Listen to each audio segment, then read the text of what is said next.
Nerdrotic.com. Welcome, travelers, to the fringes of reality, where the strange and mysterious meet, and the thin veil between fact and fiction is torn.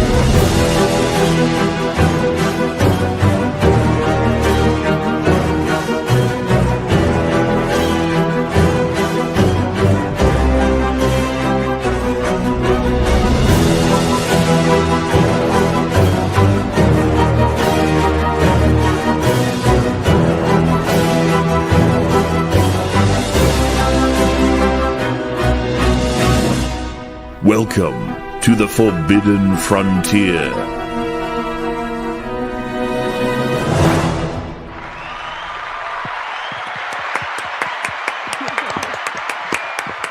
Hello, everybody. We're back. Hell yeah. I've been looking forward to this show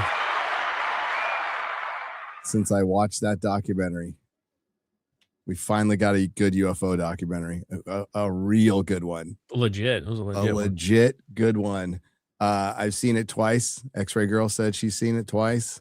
I was watching bits of it right before the show just to get some of it keep it in my brain. But yeah, we're back. Happy Easter, everybody. Happy Easter. Happy Easter. Hope everybody did Easter things. Yeah. Went to church. Chocolate eggs. Chocolate eggs. Yeah. The whole shebang. I'm still sick. It's lingering, man. It's been brutal, but we're going to get by. What's up, Garrett? What's up, man? I really enjoyed it, dude. Just to break the seal on it. I watched it 2 times. I watched the JRE episode with Bob Lazar this week that came out. It's really good doc. I enjoyed it. It is. We can discuss the Joe Rogan interview. It was a little, Yeah, I was a little up and down. Yeah, a little up and down on that one. Yeah. Yeah. Adam, what's up? Nice beard. Yeah, thanks. Yeah, the Joe Rogan interview. It's like Joe Rogan was like, yeah, but let's talk about this crazy stuff that has nothing to do with you. And it's like, yeah. I actually fast forward it. I'm like, I don't want to.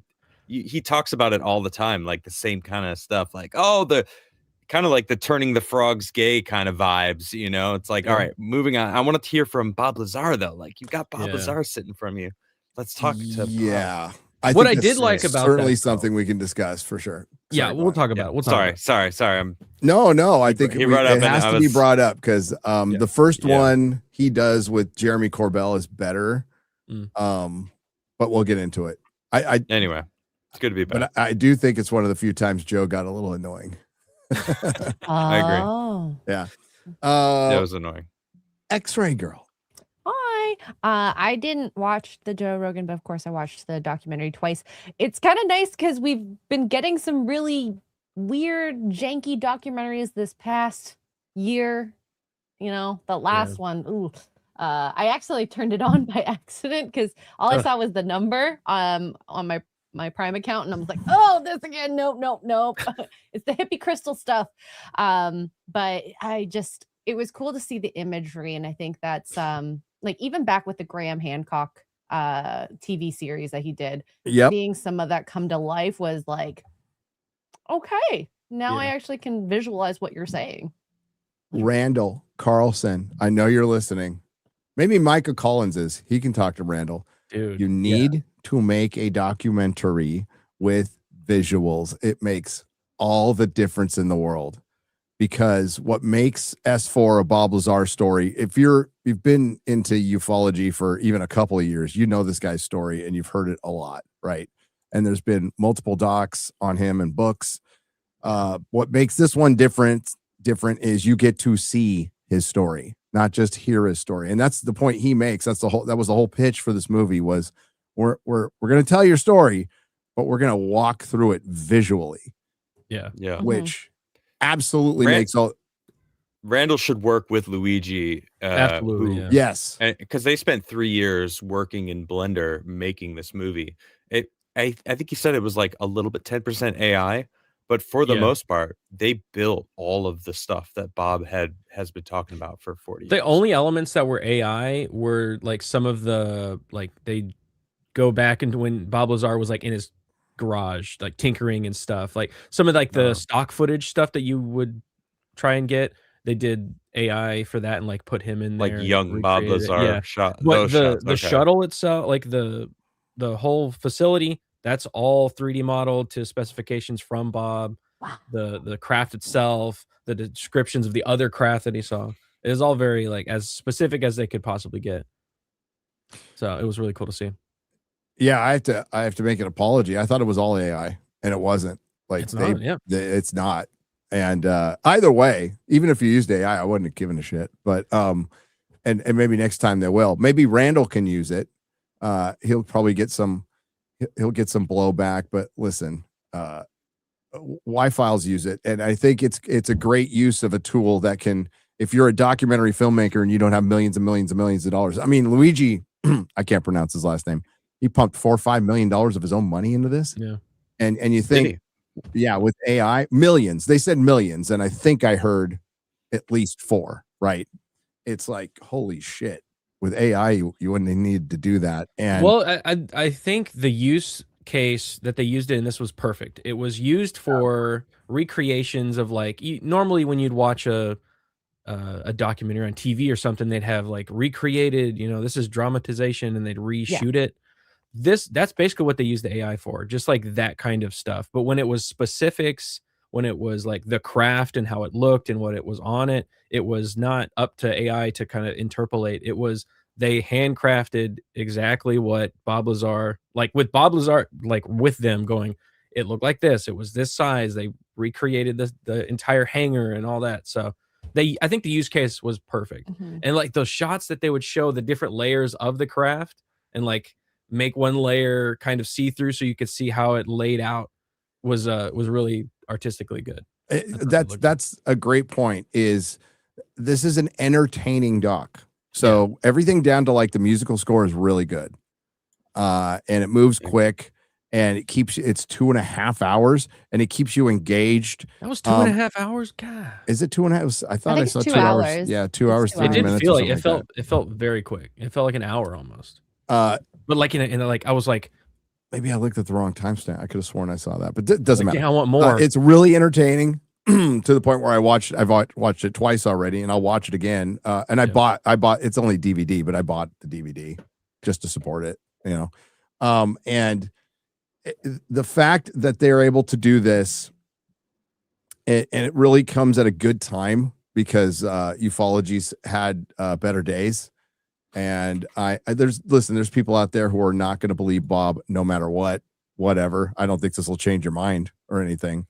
But considering I've listened to the guy's stories almost since the beginning, since '89, right? And the only thing he's ever done is when he feels more comfortable to talk about stuff, he'll talk about, initially it was just, I saw a craft. Right. That was about it. And I've seen it fly. Show his face and his name. So. And then we'll get into they address it on Rogan. He's never made any money off it. He's never gone on the lecture circuit, and none of that stuff. So I don't know why you would stick, like, if you made up a story for this long and you're not making any money off it, I would just like go recluse and go like, forget it. I don't want to talk about it anymore. Even if you don't want to admit you're lying. So it's really, I don't put it past any human to be inherently dishonest for their entire life.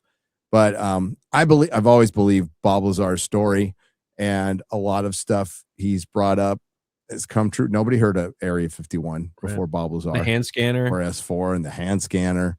Yeah. So, and seeing weird shit around Las Vegas, people have been doing that. That was mentioned around for years, but that was even before we knew what Area 51 was. Vegas and Nevada was always considered a hotbed for UFOs. And I think a lot of people thought it was just experimental aircraft, and a lot of it probably is. But this is something different. And I really wish they would have mentioned in the movie the archaeological dig. They mentioned Rogan. Same. I was going to say that. Yeah. I wish he would. Maybe he doesn't know more than that. But in Rogan, I don't know if I'd ever heard this before. That the sports model was recovered on archaeologically or are on an archaeological dig in the water. That's something I never heard before. I hadn't heard that either. Yeah. So they found it underwater. But yes, it's called S4, the Bob Lazar story. It's available on Amazon. You can rent it for like $10. Yeah, $10. Totally worth it. Totally worth it. Totally worth it. Bob Lazar is one of those. Heard his stories so many times. It's like a great companion with that, like visually showing you exactly what he is talking about is just so cool. Sorry, Adam. No, it's fine. I was just gonna say the fact that they denied him working there for so long, and then there started to be little like clippings of a newspaper that interviewed someone there that talked about Bob Lazar working there, and like there started to be some proofs that had come up, or the things that he described being then proven true. It's like they were clearly trying to cover up the fact that he worked there, and it seemed to me it just gave more legitimacy to what Bob was saying. Yeah. So this documentary really, it was such a visual version of what Bob has been saying all these years, and it was really cool to see, because in the Rogan episode he talks about how spot on everything in this documentary was, and so watching it, you know that Bob, this is literally what Bob saw. So that was really cool to actually see it. I'm still, I don't know, I'm not sold on UFOs, but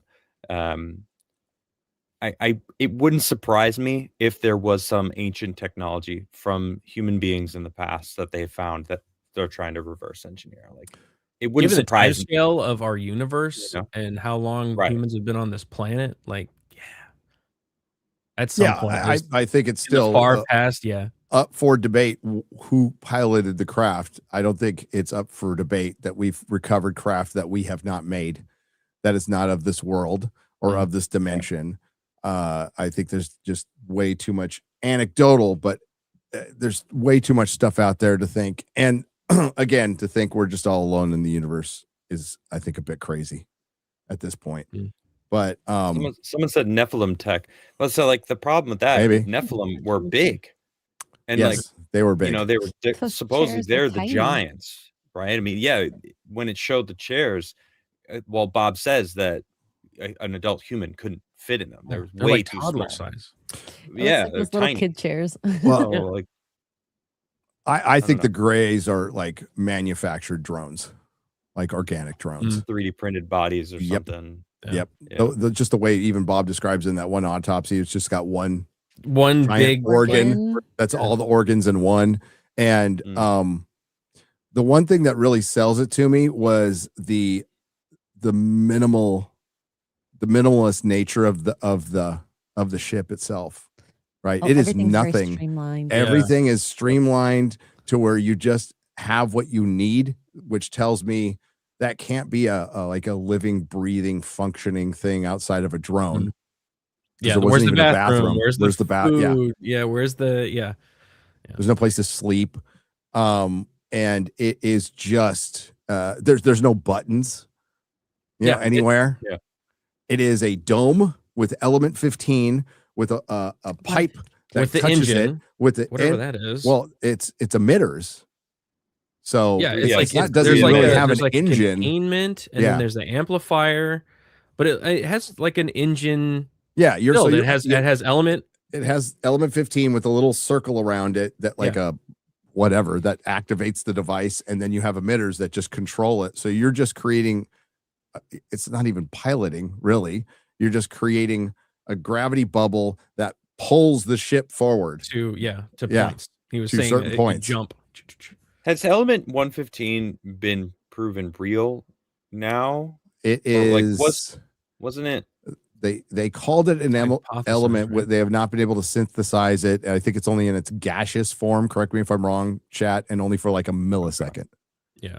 So they have not been able to make a little cookie of chat, little triangle cookie of element 115. There's a clip of him in the doc of him being young Bob Lazar, and he's giving very specifics. Like he's talking about like the size of the type of everything about the yeah. element that you can even want to know about it. He's giving all of the details about it. It's like, that's so specific that you can't be saying that kind of stuff, because if it eventually comes out, you'll be easily be debunked. I don't know. It Yeah. just felt very specific. Well, that's like his whole story is the most compelling and most I don't know, the story that I take the most seriously out of any of the UFO stories or any of the encounters, because it's so specific and it stayed so consistent over the decades. It's the same story the entire time, and there's all these little details of like how he went to the conference at Los Alamos, and then he saw that guy, and then later he was They looking have for a video job of the and conference. with the conference, yeah. Where, And then where in he the hell did they come up contacted with that? guy I don't think I've ever seen that before. and all the people, how he got the jobs and how he went through that whole process of getting the job at S4 and then going through the process of getting into S4. Like all of that is so specific, but it's from one perspective, and it's Bob Lazar's perspective. At no point, you'd think if he was a liar, he'd start going like, yeah, the other rooms, I got all this access to other things, and then he would like embellish over time. But it was very like, no, I only saw through a window one time that they were trying to fit a mannequin into a chair. Yeah. And I That's all mean, I at saw, one point, you he's know? like, I've never even been to half of the rooms. There's the half of the Exactly, building I've yeah. not even gone to because I'm not allowed. And then when Every people floor you need ask access. him, they go like, "What do you think about this and this and this?" And he's like, "Well, I don't know. All I know is this very specific thing, the propulsion, and everything outside of that, I don't know." And he's okay with saying that. He's not like, "Oh, well, they're asking more questions. I better add more detail that I don't know." It's very consistent. Very consistent and very detailed for the timeline, Yeah. how he got the job, how he got there, describing the facility, describing the ship, those bay doors that opens up where he sees other ships. And that's where the visuals really kick in, because some of the ships he describes, they totally have, there's pictures of those. I could probably find some. There's pictures of these ships, right? Which ones? The bunt. The hat one. The hat one. Oh yeah, the the hat one. Yeah, Oh, there's yeah. definitely with the, pictures with the blown out holes in it. Which is Yeah. That was cool. The the poster there here. I thought they had put that up as a joke in the visuals, and he's like, no, there's a real. Yeah, just like they were prepping to have some kind of disclosure. looks like a Seventh Doctor hat, a little bit. So let's see. But yeah, like those added visuals make it worth watching, even if there was some new stuff. One thing I learned is, I mean, if everything that he said is true, let's just say that there were a lot of people being brought in on this at this site. You know, he was talking about how it's like it was him and I don't know 20 other guys that he would see in his areas that he was in. And you know, Bob looks like he's in his 60s now, 70s, you know, getting around that range. I don't know exactly how old he is, but I want to hear from these other guys. You know, I feel like, yeah, what happened to them? If you worked on this kind of stuff and you weren't taken out, you don't think we're going to start hearing from some of these guys like, hey, you know, before my ticket is stamped, I'm gonna talk about that Bob was right. Who? Really? Well, not who's worked with Bob, but we've had people we've gotten deathbed confessions before. Absolutely. Right. Yeah. But not with Bob in particular. Listen, I guess I think there's a lot of people who are just patriots. Like they wouldn't would not betray their oaths, or maybe they've told family members and we just haven't heard about it. I mean, yeah. It's 23 people. It's 23 people from 40 years ago. Right. After Bob went public, I'm sure they did a lot of talking to with the employees that they had. Locking down, yeah. Because that was the first, like, I guess, whistleblower they've ever had. And I'm sure they wouldn't want anything coming out after that. Kind of scary. Well, considering all the scientists that are missing right now that we'll talk to, later. I Good think point. Bob was smart enough to get out in front of going public. I think saved his life. Yes. Yeah, the Absolutely way that saved his life. it unfolded, yeah. Because once he was public, and then you publicly take him out, then you're confirming all the things he said. You know. Well, it seemed like they tried, according to the Oh documentary. yeah, we're fucking, the Yeah. guy that shot out his tires and stuff was trying to shoot at him. Yeah. That's scary. I'm trying to find some of these pictures, but But I mean, like to go off what you were saying, Adam. Like they kept him very isolated. Like he wasn't really allowed to see the other departments. I'm sure they compartmentalized the people that they did bring in to be like, this is your field. This is what you're studying. Don't really, converse too much between each other. And then they were told probably different things so that if they leaked it. And they barely even told Bob what was going on. He kind of like piece it together, a lot of the other stuff, just him visually seeing things.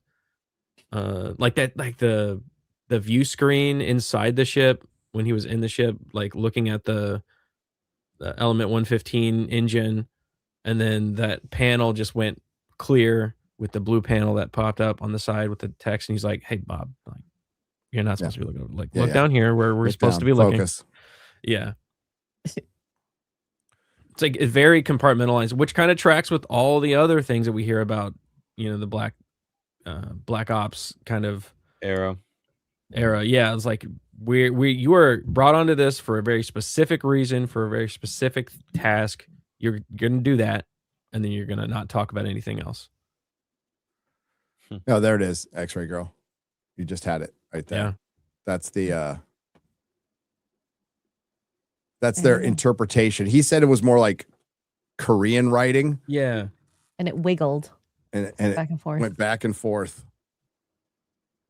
which is odd. All he sees is blondes, brunettes. But why the wiggling back and forth? I wonder, like, is that how they read? Maybe that's how they can only see it, is the movement. I mean, Yeah, who knows? depends on their sensories that they have access to. Well, the one thing they went over is that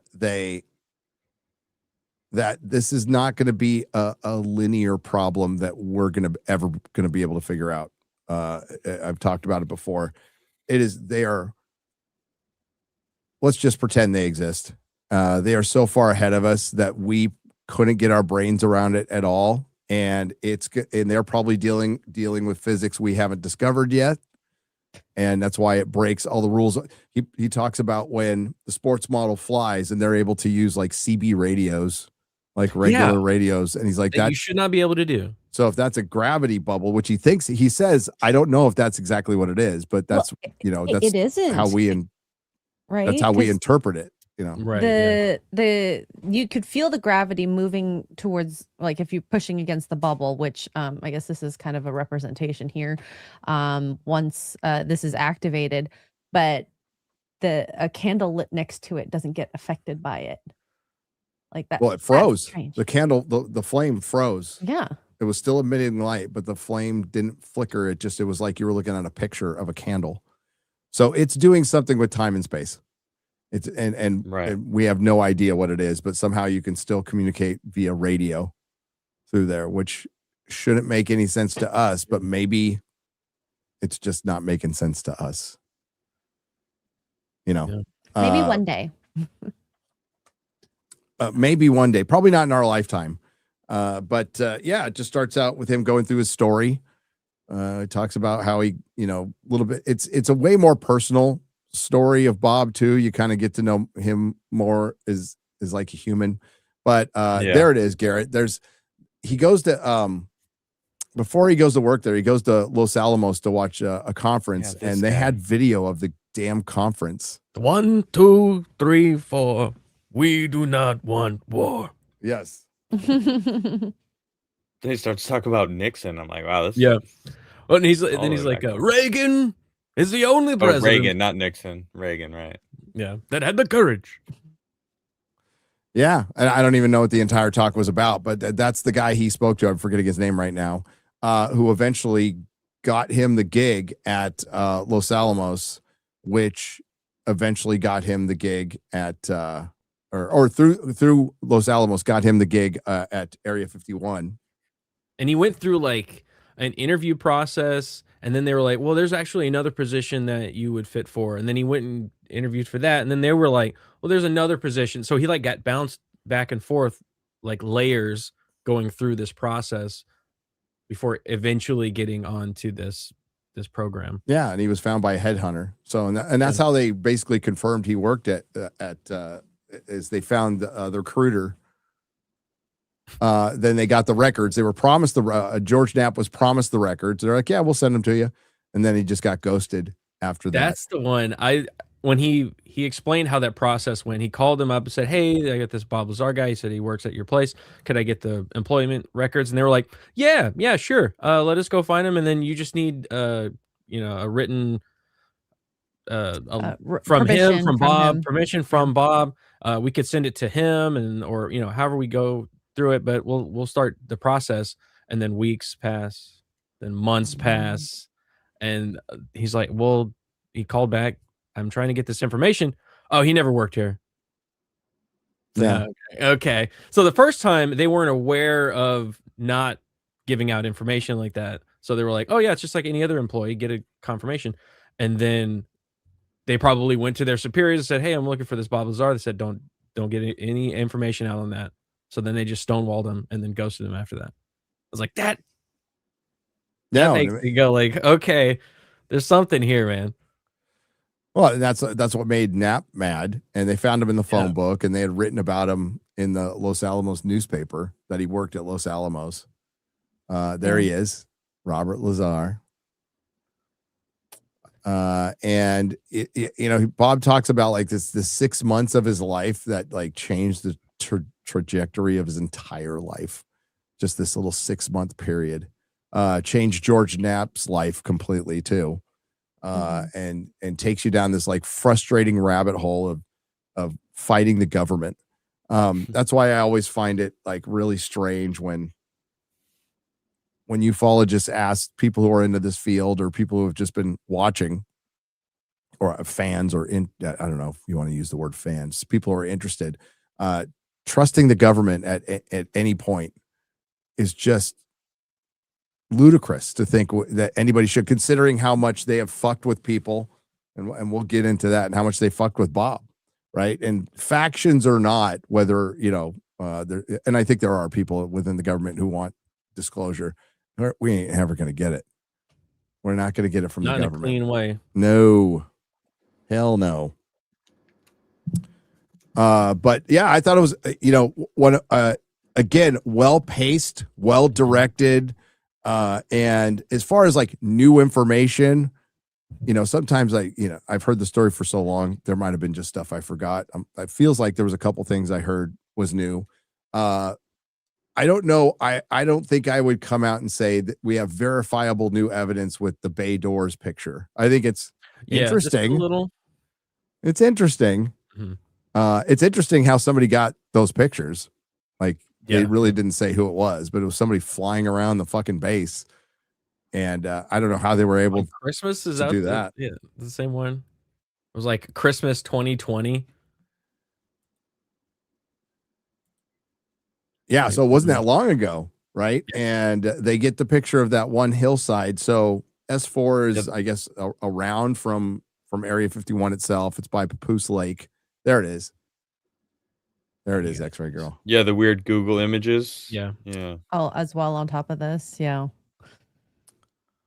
But the original photograph, because of the contrast, you don't really see the doors. But when you change the contrast and the levels of the image, you kind of do see some delineated squares. You can see something. Possible doors are of S4. So. Yeah. It was interesting seeing the recreation of what those doors look like, and it would be really hard to find them because there's like an overhang of the mountain itself. Yeah, and it's like built into the mountain. and it's in the middle of Missing. nowhere. And they mention in the doc that they like hate Area 51 being there. I think in the Joe Rogan interview, Lazar talked about them taking it to the South Pacific or something, but it was just too expensive to do it because they're right next to a freeway or a highway. So this is the location, the exact coordinates. It's around the Papoose Lake here.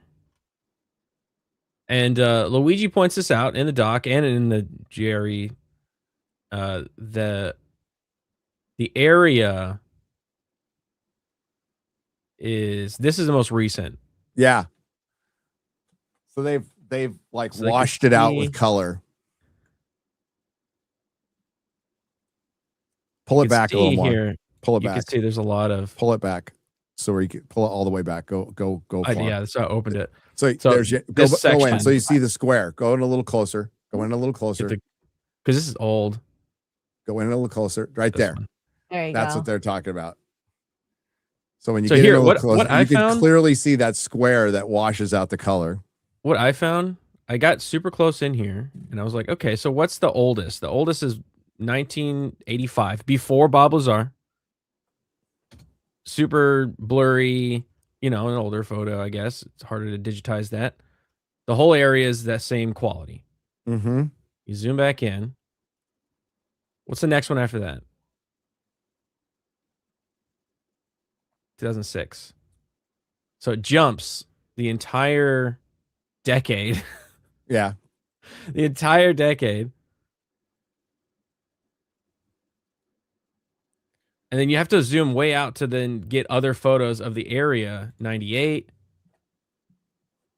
It's the same photo. It's the same photo from 85 to 2006. Interesting. Huh. 2002, same photo inside the lake as 85 and 98. And then 2002, they updated everything around it except for that section. That is weird. Well, it is a secret. 2006, still not updated, but this is updated. And only time then it updates 2009. But look over on the right. You could see that there's still the square around the area. Square, Yeah. Yep. Well, that's not too abnormal, I guess. But like that, what got me was that for a decade and a half, the exact same square wasn't updated when the sectors around it were updated. The government must hate fucking Google Earth. The government must absolutely fucking hate Google Earth. Gotta go in and blur everything and be like, yo, you should be doing these coordinates. Bob said they did test flights and then there were craters all over from, testing out equipment, power and all that. So of course they would want to hide that. Well, no, he said he drove past the nuclear test site, which I'd be nervous about. I'm like, how many nuclear tests did they do in Nevada, chat? 50? All that fucking radiation isn't gone. Are you kidding me? Right, yeah. I don't want to get John Wayne. Yeah. Oh, you can see the tracks here. The tracks in. Yeah. He's like, supposedly no one goes there, but then they showed all these different tracks. There's all these tracks along the side. And you think, okay, maybe it's people with ATVs or they're doing off-road stuff. Oh, you ever driven on a dry lake bed? We zoom back out. You ever 4x on a dry lake bed? That is fucking awesome. I haven't. It's in the middle of nowhere. Fucking awesome. That's nestled in there. And then it just changes orange. But it was because of that orange where they could find the tracks, where Luigi found the tracks.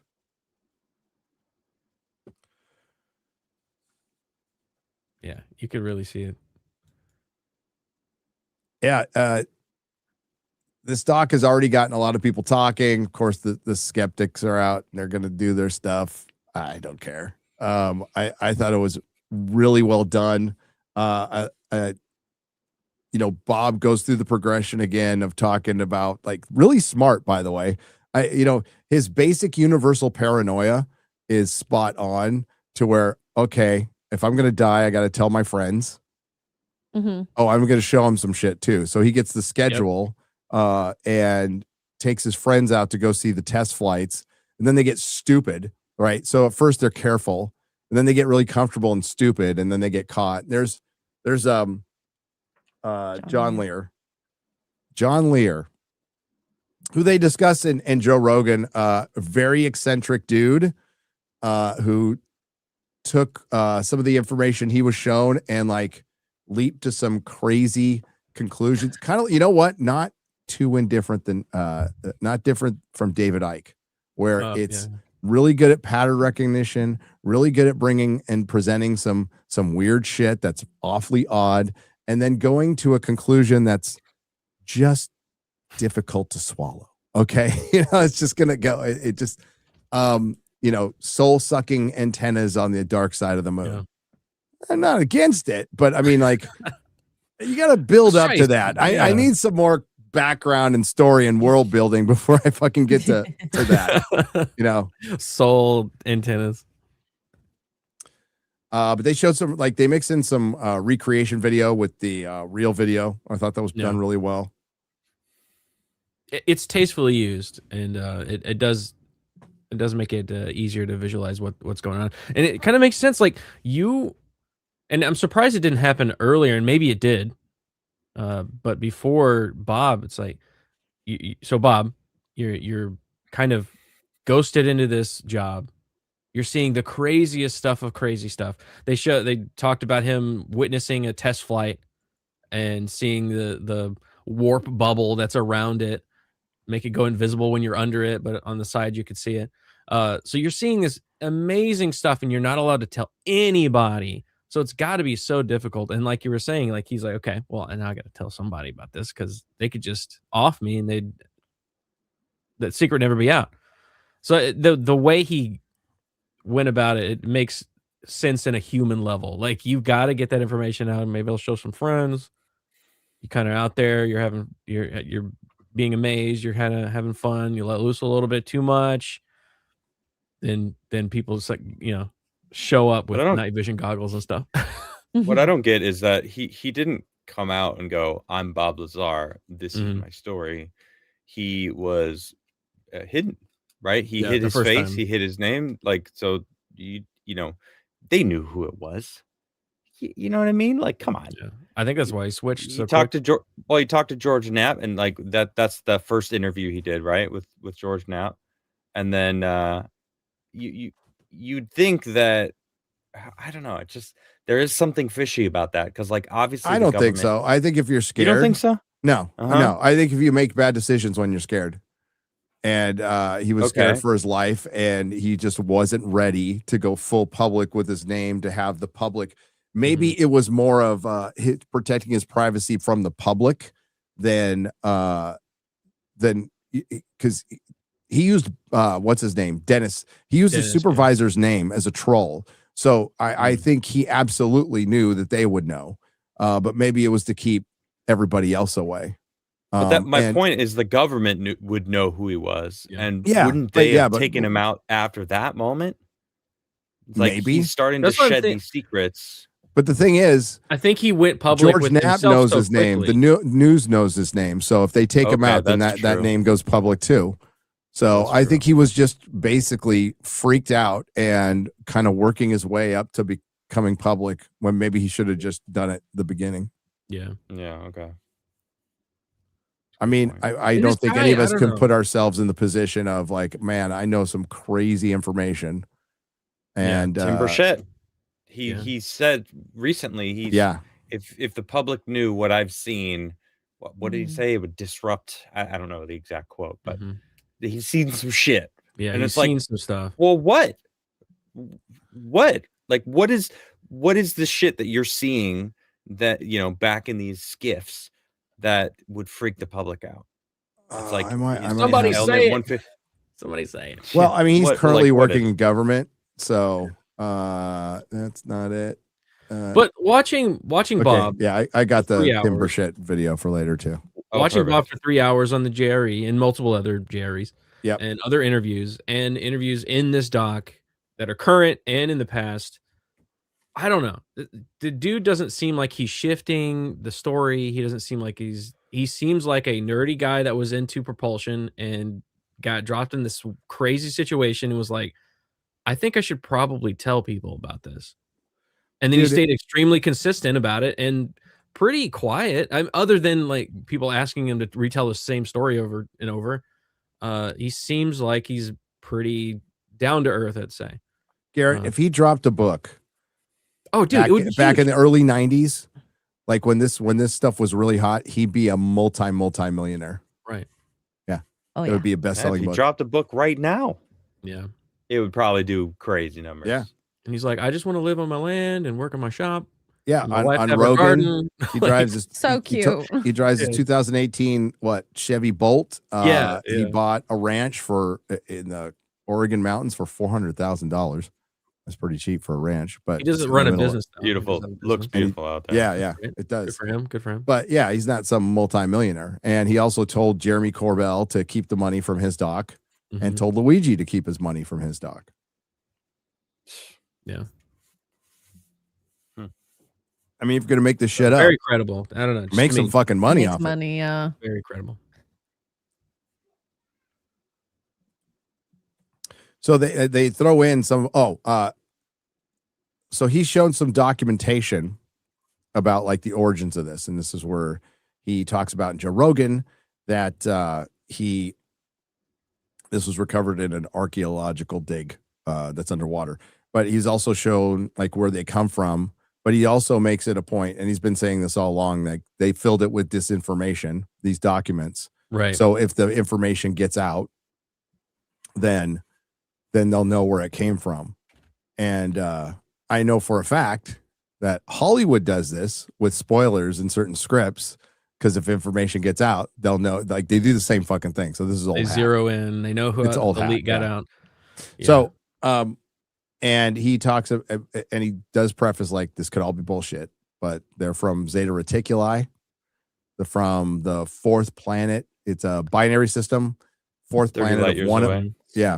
38 light years away. And that we are referred to as containers right. with no context for that. Souls.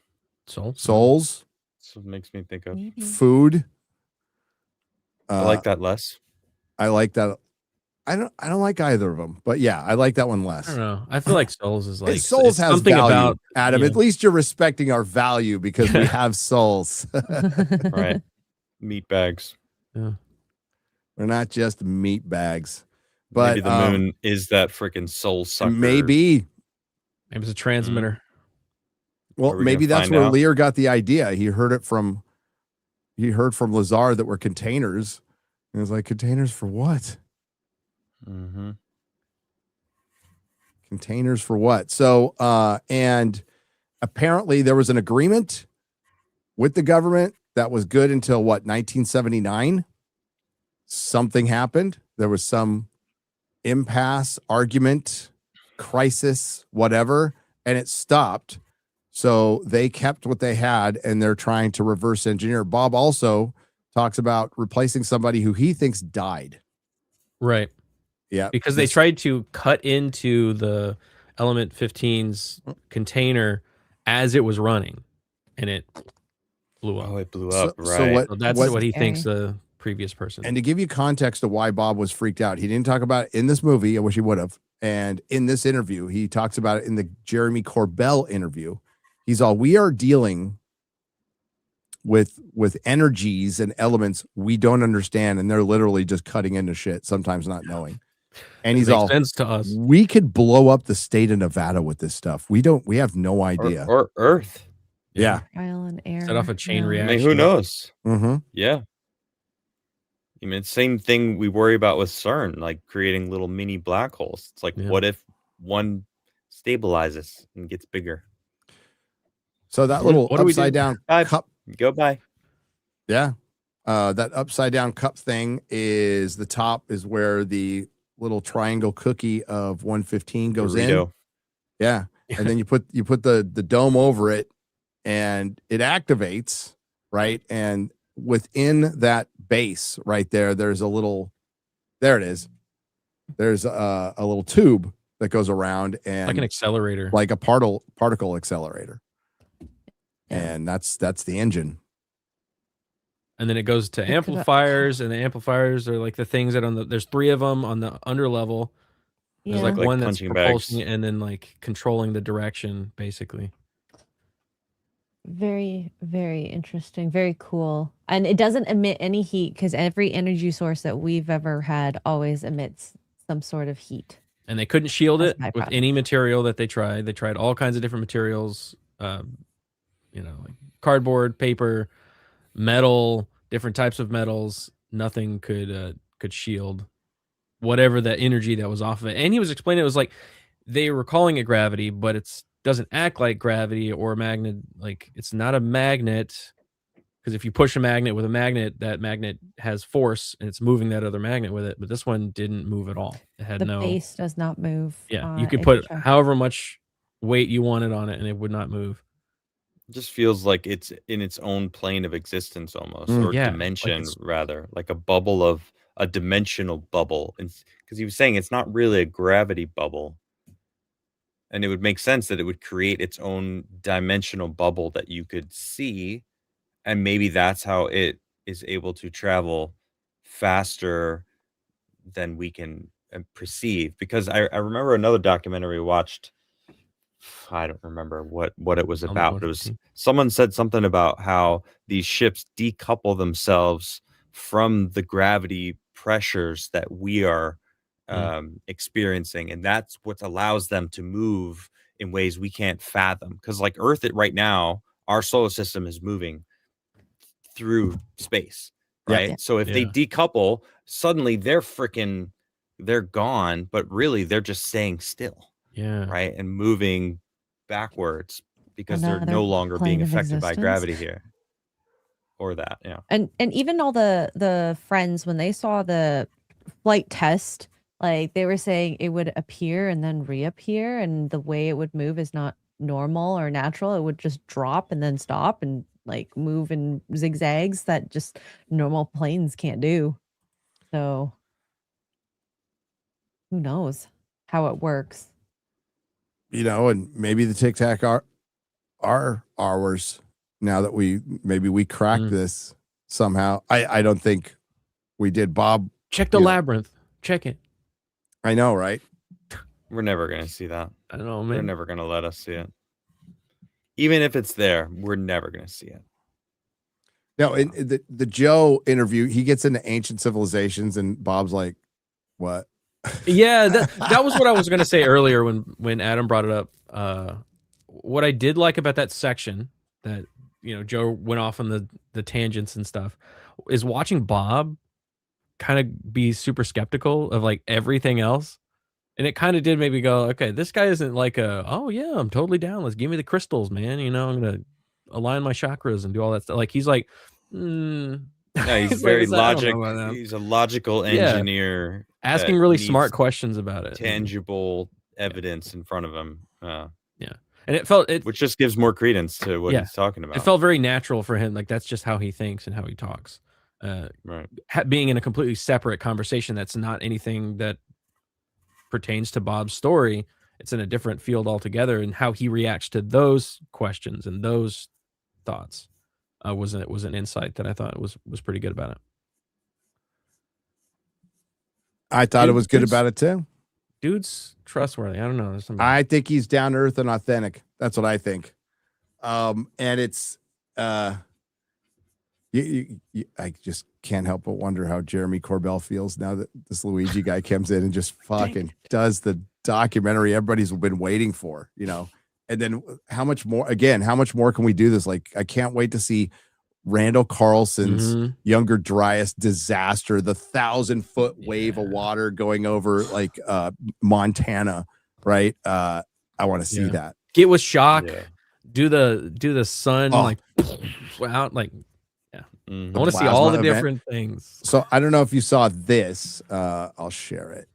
The Ben Davidson theories too, micronova. I'd love to see that also. So this video popped up.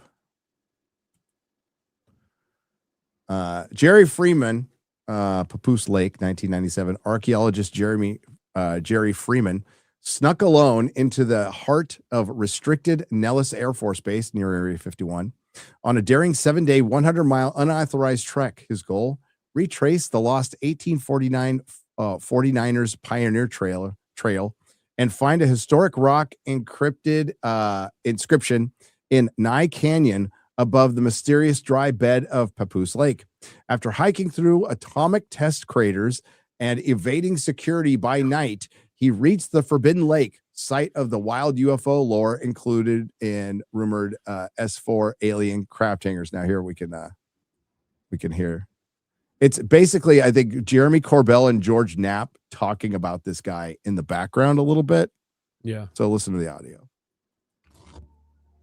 It looked like a dry lake bed to me, nothing else. Well, that's what it is. At night, it was a different story. What did you see? I could clearly see what were security lights on the perimeters, and I could see lights that opened and closed near the center of the lake. I felt vibration.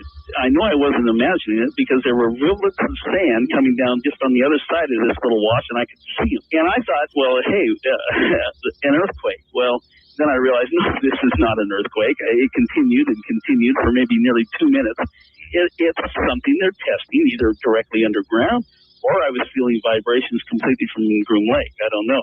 I think if they'd have caught me in there, they'd lit me up like a Roman candle. 2 years after Bob story. How do you even get on that land without He getting... came from the west. And they didn't stop him. Sensors, nothing. It is a gigantic facility.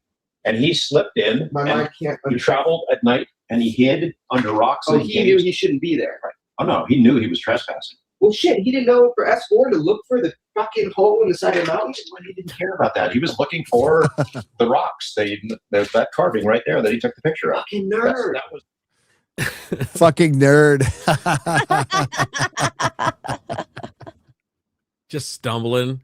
Just stumbled in there. And I don't know.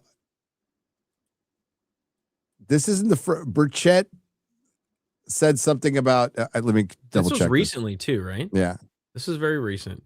Not like last week or something. Yeah. A couple of weeks. Where is the Burchett video? This is an old Burchett video of him talking to Tucker. But there's another one that's just from like a few days ago. I want to know, Tim, what were you briefed on, man? I know you're one of the boys. Come on, dude. Let us know. See if I can find it. He's probably not saying anything because if he said anything, then he'd lose access. Then he'd, Yeah, here it is. I'm like, God. Here it is. Here we go. And I think they're is this it? Hang on.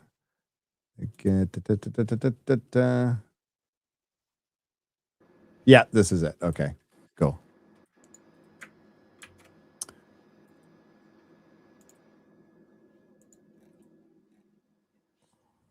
I don't have the tinfoil hat on just yet, Congressman, but I'm wondering, kind of how you react to that because you are connected. You're on the UFO subcommittee. I mean, I'm just wondering what you make of that. Have you heard anything like that? Well, I'm still a member of Congress, so I can't really comment too much on what Matt said. But I will say this. Wait, seriously? Are you being serious or is that I'm tongue in being cheek? 100% serious. Okay. I've been 100% serious. I've been briefed by just about every alphabet agency there is. And I'll just tell you this, if they would release the things that I've seen, you would stay up. You'd be up at night worrying about or thinking about this stuff. We just need to disclose it all. I'm sick of it.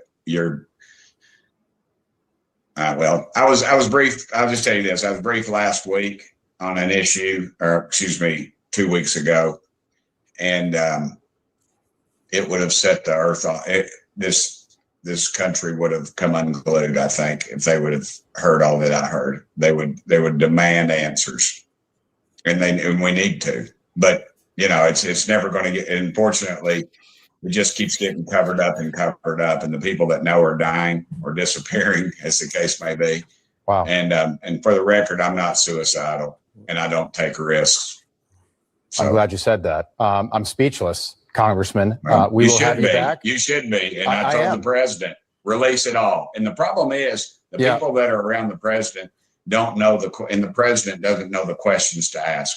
A few of us are going to have to get with the president and tell him what he needs to ask and where he needs to look. I mean, we're in meetings and they give addresses and tell locations of items, I'll just say.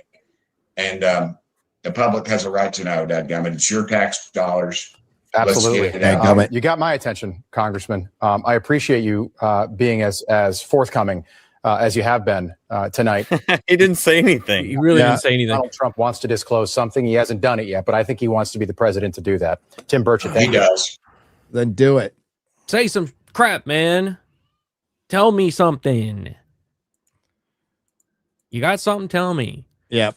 But you know how easily this stuff could be covered up? Like the president, he's doing other stuff that's like more important, or can be told is more important, you got global economics and foreign wars and immigration and all these things. And then you can quietly go, okay, well, we have like UFO crash.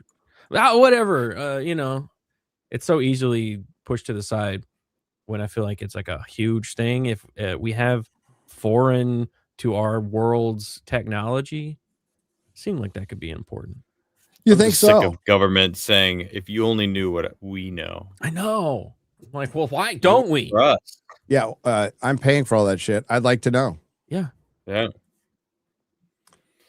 So the missing scientists and murdered scientists, it's finally hit some news.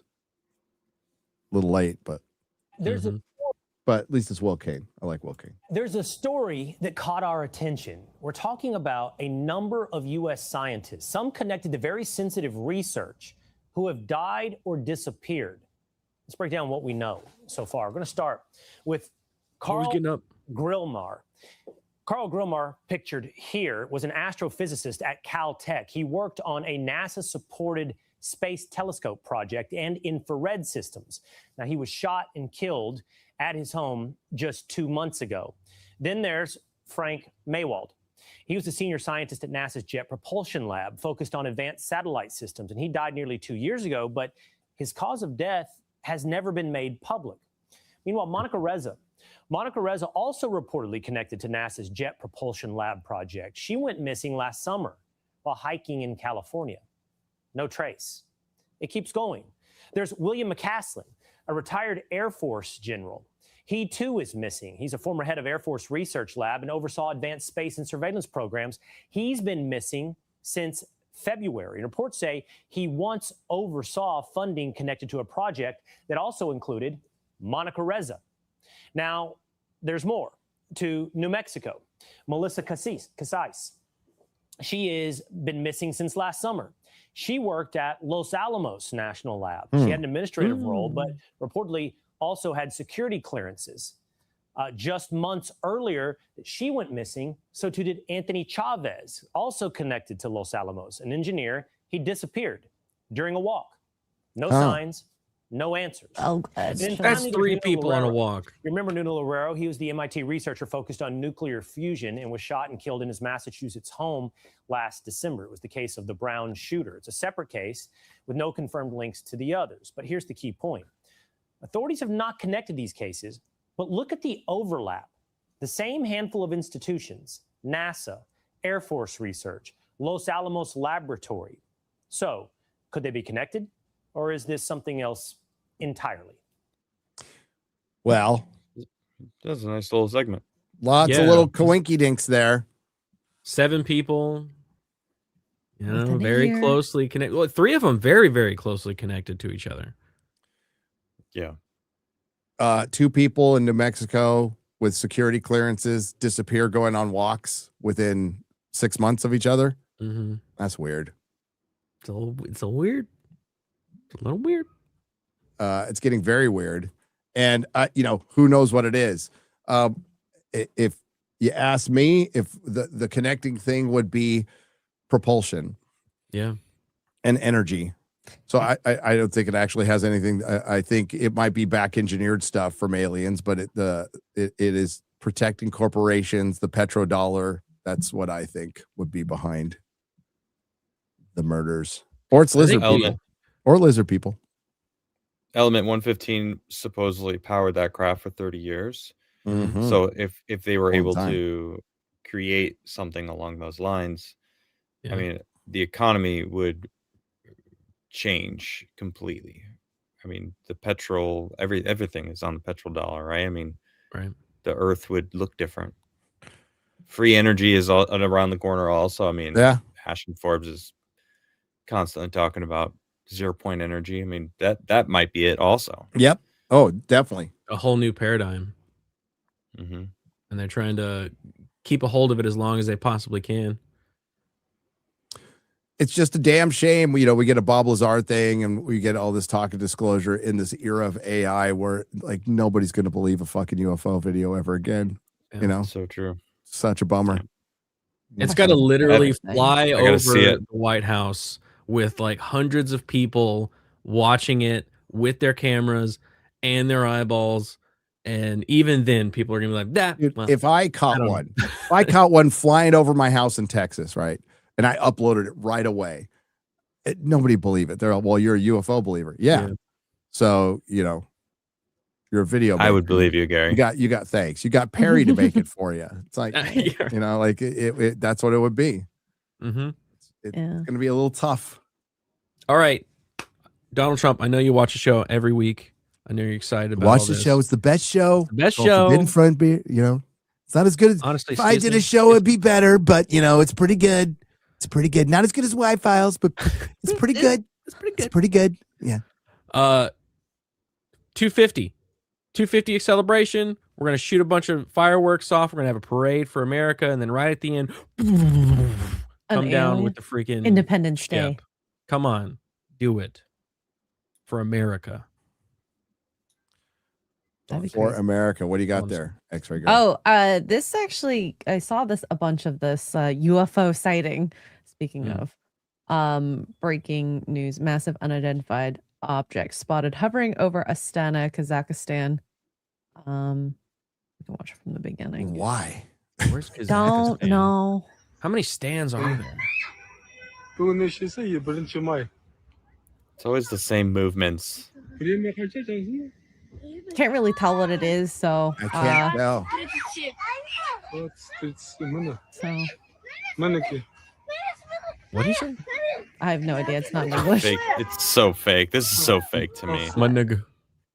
If there was something floating That's what he above said. me, above the sky, you know what I would be doing with my camera? I would be holding it still on the object. Yeah, I'm not like wobbling around. I'm not No, looking like, at other no, buildings. let me get this I'd be like, what building the over heck is that, here. Stupid. It's so fake. Maybe you do it once in the beginning to kind of give context to the size and where you are, but after that, I'm locked in on that thing. Yeah, And they never why would you stay stop like so short. it always ends, right? It's like I would 28 seconds. I would keep that thing going till it left. Yep. Well, it needs to be over 2 minutes because AI can't make those that long of videos. There we now. go. Right, yeah. 2 minute mark. At the So moment. far. Or maybe it's a minute and I don't remember 28 exactly what the seconds. number is. But it is very low. It is very low. So fake. Yeah. It's so difficult, man. But I am enjoying the pictures and the videos that are coming from Artemis 2. Yeah. Which is It's really so cool. That They have was that live cool. stream, so you can actively see in the cockpit with the astronauts as they're doing their checks and all that. It's so cool. How's their bathroom Where do you doing? watch the I think it got fixed. On NASA YouTube, it's just a live stream. They Yep, have it's a live stream. 24/7. Yeah, it's pretty cool. And you can hear the communications from the astronauts to the command, and it's rad. It's so cool to see. They're back on Monday, right? No, that's the halfway point. tomorrow. They're going around the moon, the dark. Yeah, and They're going dark. I saw this. Netflix missed the Artemis 2 launch, but will live stream the lunar flyby. Okay. So, which will happen. How you drop the ball like that, Netflix? Come on. Shit. Yeah. I almost dropped the ball on my stream because it kept on getting locked up. And I yeah, hit dude. refresh right in time to get the launch. So I saw the chat like, it's like I'm 3. they're way ahead of me on the count. Oh shit. So I guess if you want to watch, you can go to Netflix and watch the stream. And we already got the people out there going, why are we wasting our money on this when there's starving children? It's like, shut the fuck up. Okay. We've had to put up with your shit for 50 years. And it's, you know, why haven't we gone back to the moon? Bureaucracy, people, you know, in government who feel that like, why are we wasting our money? We need to have trans basket weavers in Uganda, you know, instead. That's way better. You know what got us to the moon the first time? Ego. You know what's getting us there this time? Yeah, ego.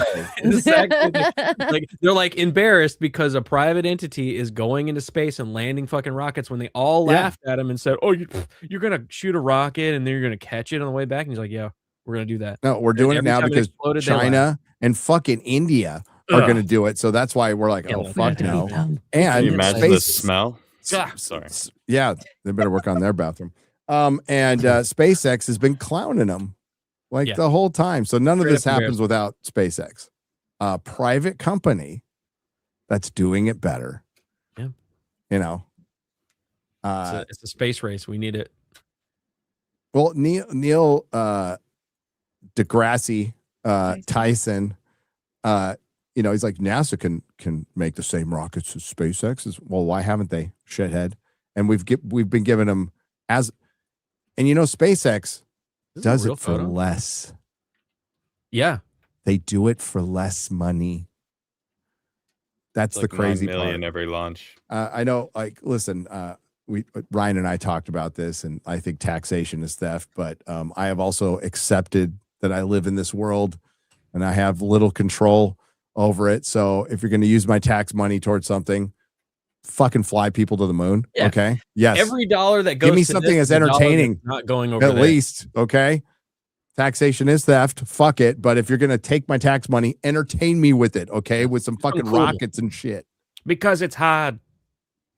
We do it because it's hard. This is my current background image on my computer. Where's my methamphetamine? You pull up the other picture too? Yeah, this thing's sick. This is, I don't know if you've seen this, but that is a bald ego sitting on that post. You see that? Oh, it is. Wait, what? That is a zoom? bald eagle watching the fucking launch. Oh, wow. That America. is epic. Yeah. Is that not America right there? That Fucking picture? A, dude. Yeah, and we need something one of my like, favorites. dude, everything is yeah, we need something. not going well right now. Okay. I'm just going to say not that going again. well. I'm not going to black pill like a bitch, but it ain't going well. You got to call it when you see it. So we need things to kind of bring us together. And this is, I thought this was a uniting moment. And of course the flat earthers come out, and then, and even worse than the flat earthers, there's the activist fucking progressives are like, why are we wasting this money? Yeah. Then we got Victor Glover up there just being a Chad. We're like, this isn't a moment for Black history. It's not a moment for women's history. It's a moment for humanity. Fucking Chad. That was refreshing. No, I saw that picture of him. Like he's got, it was him His with whole his family. And the guy's like, imagine winning this much, you know, and he's got all his kids around him and his wife, and they all look like they actually like him and shit. And he's just sitting there going, hell yeah. Yep. There's no atheist on a rocket. I mean, the only thing is he's got all daughters, so like, good luck, brother. Oh yeah, I did see that. Yeah. Good luck, man. It's tough. Good luck. But they actually look like they like their dad. So, yeah, I think his story is fucking brilliant. I think it's brilliant. But you know, we also went to the moon during some pretty shitty times. Yeah, you know, it's true. Yeah, I would say I would focus on disclosure over war. That's just me, but I think it's way more important. We have to get ready for the big war. But then there's Stephen Greer. Greer talked to Benny, I think. Benny talked to Stephen Greer. And Greer was saying, like, they're not. We've heard from pretty much everybody. Even Dolan says, I wouldn't assume they're nice. Yeah. Right? They're not overtly aggressive, because Greer's not wrong in one instance. if they wanted to take us out, we'd be done. Right. We'd already be done. That's why I think if there is anything, it's probably a multitude of different things. Yes, different opinions on what they should do with the Earth and different reasons. I think there's different factions out there that have different views, and they keep each other in check, right? Or we are containers, or we are, not a national park, a galactic park, a galactic zoo. Who knows? Who knows? What if it's like a resort? It'd be the worst resort ever. But like, what if it's like a simulator? They use an antenna on the other side of the moon, and they teleport into a little baby body as it's being born, and then they live out the life, and then at the end of the life, they go back to being an alien. They're like, "Wow, that was a cool game." What a reality show! Oh, we're like the Desperate Housewives of the Milky Way. It's like Jerry Springer down here every day. Yeah. With the amount of crazy. We need those big guys with black shirts with like, get back. We're like Big Brother. We're like Big Brother of the galaxy. Yeah. What was? Oh God! I can accept that. What was the MTV one? Why am I blanking on the name? The MTV one that started all this. Not Big Brother. What's the MTV one with Puck? MTV. Road Rules. No. Real World. Real World. Raiders. Thank you. So it's Real Planet. Yeah. It's Real Planet. Like, who's the Puck of Earth? It's Fish Tank on a massive scale. Yeah. Remember Judd Winnick? So was it Pedro, the guy who died from AIDS from season 1 or 2, and Judd Winnick wrote the comic about him and then got a job in the comic book industry. Wow. I didn't and know wrote a bunch of comics badly for a long time. Wonder what happened to Judd Winnick. See, the reality TV show that I watched was Surreal Life with Flavor Flav. Dude, wasn't Adrian Curry on Surreal Life? Was she not on Surreal Life? Flav was on it. Next top I model, loved Surreal Life. Okay. And then Flavor of Love. And then him with Bridget Nielsen, they got together. I don't want to insult Adrian Curry. She's based lady, and I think we can actually get her on the stream soon, right? X-Ray Girl, working on it. We're working on it. Yeah. She was on one of them. She's also she was a top model. So yeah, she first winner. First winner. Really? And she's a legit nerd. Cool. And based as hell. Nice. But her Pink Floyd The Wall cosplay, fucking so good. She's got the basically the Nazi uniform on with the hammers and stuff. Oh, really? Oh, good. Yeah. I did not see that. No. She's based. She likes Pink Floyd. She was good on some show that Adam used to be on. Fem Tool, something like that. Yeah. That's like her one appearance that she made. Somebody make that Fem Tool. There's a reason she hasn't gone on a bunch of streams, but I'll let her give that reason. It's very legitimate, by the way. It's a legitimate reason because we've asked her to come on a bunch. And she's like, I'd really love to, but there's a certain reason I can't. I'm like, okay, I gotcha. It's all good. She's too pretty. Maybe. I mean, for us, yeah. Except for Adam. For contrast, we don't. Adam's pretty. We don't want the contrast, especially with that beard. Thanks. You ugly. A little bit. A little bit. You want to get to is there anything else? Well, yeah, missing scientist, astronauts in space. Very positive, awesome story. Bob Lazar. Yeah. Doc. I think we hit him. Yeah, and if you haven't seen the doc, I highly, highly recommend it. Go do it. It gets a rocky thumbs down from us. Yeah. Amaze. And if you haven't watched that movie, go watch that movie. It's a good, positive movie. How do you say the director's last name? It's Luigi. Something Italian.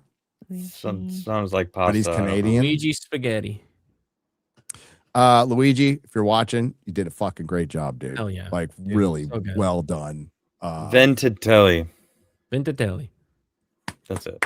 Ventatelli. Well done. Ventatelli. James Well done. Fox and Luigi I mean, pretty much it's rare when we get good docs. It's like pretty much when James Fox puts one out. I don't want to Jeremy Corbell puts together interesting docs too. He does. Walking simulators. Yeah. Sorry. But but Luigi like took it to it, like made a movie. And like good. after watching it, I'm like, you could make a movie about, and I think they have done. I was Bob thinking the Lazar exact story. same thing. I was like, if you told like a character study movie about Bob Lazar and the whole story about that, that would be a fantastic movie. Hell yeah. Give me that movie. Friggin' Steven Spielberg should be doing that movie instead of whatever this Disclosure Day movie is. Yeah, like there's elements of Bob's story that are legit creepy, like fucking creepy. And I think the most impressive thing, like I said earlier, is the ship itself being just so minimal, and that just strikes me as something that they would, if you are a race that it's that advanced, you would know how to get the most out of less. That's advancement. I always imagine like big giant ships and lots of buttons and everything. It's like, no, actually it would be a tube on a dome. No seatbelts on the seats, by the way. No, well, Did you notice that? Yeah, because you probably once the whatever field it is, the time distortion field, you probably don't feel like any movement. You're sitting still. Yeah. Right. It's like moving the rest of the universe around you, and you stay stationary. So what creates the gravity within the ship? Yeah. Maybe it's those emitters. Maybe, Who knows? Here, I have the inside view if you want to. Yeah, those little seats. The lights are ours. So even Bob Lazar even points out, like, why would you have a seat right behind the pipe that comes down? It's if you're cold. He's like, is your job to just stare at that? And I think like when they are not, because they are 3D drones, when they're not on task, they're in sleep mode or don't care because they're not real. Or are they? And he was talking about how they physically with like a torch removed one of those amplifiers. Yeah. And he's like, they had to be sure to do that. You had to be sure. And he equated it to clipping a bird's wings, which automatically got me to thinking maybe there's some homing device where they could just call this thing back home. And this keeps it from flying away. Yeah. Or they've tested other ships before and they've disappeared. They've gone too far. So I think these ships are ours. I think some of them have been gifted, and like this one, okay, so they found it in a dig. Is it millions of years old? Where? Billions of years old? And does this civilization exist anymore?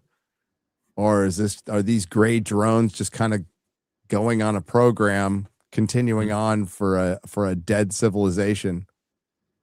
Or is it a dead civilization? That's a Stephen Moffat Doctor Who episode, by the way. Doesn't Tim Burchett talk about the underwater civilization? He mentioned that. Yeah, he does.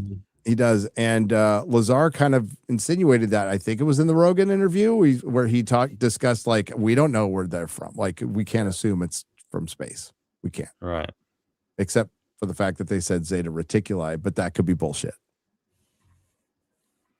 I mean, 38 light years is a long, long way. I mean, it's close. But it's a long way from us at our technological capabilities. Yeah. All right. And that's the chair. Yeah, they call them the kids. I'm convinced the reason we haven't gone back to the moon previously is money. Too many politicians wouldn't fund it because it doesn't buy them votes. It's too positive. You can't grift off of positivity. Yeah. I think you can. Not Absolutely the government. You can. Not the But government. I think it's a positivity. Yeah, they can. Sure, they can. Will they? But it has to be the right thing. And I don't think. I think the shuttle kind of placated people for a long time. Then we got bored of the shuttle. It's the fact that we don't have an upgraded shuttle is insane. Nuts. Is absolutely insane. That's Starship, essentially. I think it's a lot of factors, and that's definitely one of them. It's bureaucracy, and they don't want to spend the money because they'd rather spend it on their cocaine and hookers, because all the politicians are a bunch of debaucherous pieces of shit for the most part. That's the most frustrating. I get called a lot of things. Garrett gets called a lot of things. Far right. Like, I have grown up, and the one thing that with a strong mistrust of the government, that has not changed since I was fucking 16. Right. At all. I'm not a fan. Yeah. At all. I don't like authority, Nope. And then when I see authority actively swindling me, pisses me off even more. No. And it's not like I voted for a lot of presidents in my lifetime because I couldn't, but for the ones I did, I'm not going to blindly fucking follow them. I will critique them more. Mm-hmm. It's kind of like when I was a Charger fan, you would have a hard time telling, because alls I would do was bitch about the fucking team all the time. But that's how I roll, Yeah. But you're not wrong, Quantum Sledgehammer. Yeah. Psychotic Mongoose has been a member for 14 months. 14 months. That's 2 months over a year, brother. Thank you. Beardo fat. Beardo catching. Beardo's not fat. I'm going to say a lot of things about Beardo. He's not fat. Does he skip leg day? Oh, yes, he does. But he's not fat. He's a handsome devil. What's up, everyone? Sorry you're still sick, Gary. Happy Easter. Thanks for the show. Michael, thank you. I mean, like, I'm going to be fine. I haven't been sick in a long time, and this is the longest I've been sick since I got COVID at Comic-Con. Yeah. That was like 2 weeks. This is going on a week and a half. And I've been dying to make videos. Yeah. Dying. So I'm going to do it tomorrow. I'm probably going to have to be off camera for the first one anyway. But I did the very unusual thing and completely outlined them and wrote them out. This is the first time I've had a voice that can hold up for more than an hour in a long time. Yeah. So I've been just kind of pithy on Twitter and watching documentaries. I was doing some research for our next video. Mm-hmm. And I went down like a really time-consuming, wonderful rabbit hole. So I watched 4 hours of behind the scenes Doctor Who today. Nice. Of good stuff. Like, they don't make behind the scenes like they used to, man. No, man. Lord of the Rings, that's the best. You won't see me for a week if you get me started on that again. But it was just, and it's classic it's classic Who, and it's super frustrating to what we have lost. We could run supposed victory laps, like, hey, we were right, we warned you guys 5 years ago this would happen, and exactly what's happening now has happened. But the fact of the matter is, it's fucking sad, dude. Yeah, it's a bummer. I just, going through even the sixth, seventh Doctor. Seventh Doctor stories are fucking awesome. They're so good. A lot of people probably don't know here in America, but that, like, so fucking good. And I was going over like the era. Even the Sixth Doctor had some horrifying stories, which were great. and you had him in his goofy fucking costume, but he's dealing with a planet. There's a planet where prisoners are there and they are tortured, and it's filmed basically for entertainment. Classic story. Oh, it's fucking terror. It's horrifying. Imagine a kid watching it. It's good shit though. It's good shit. Yep. That's what I've been doing.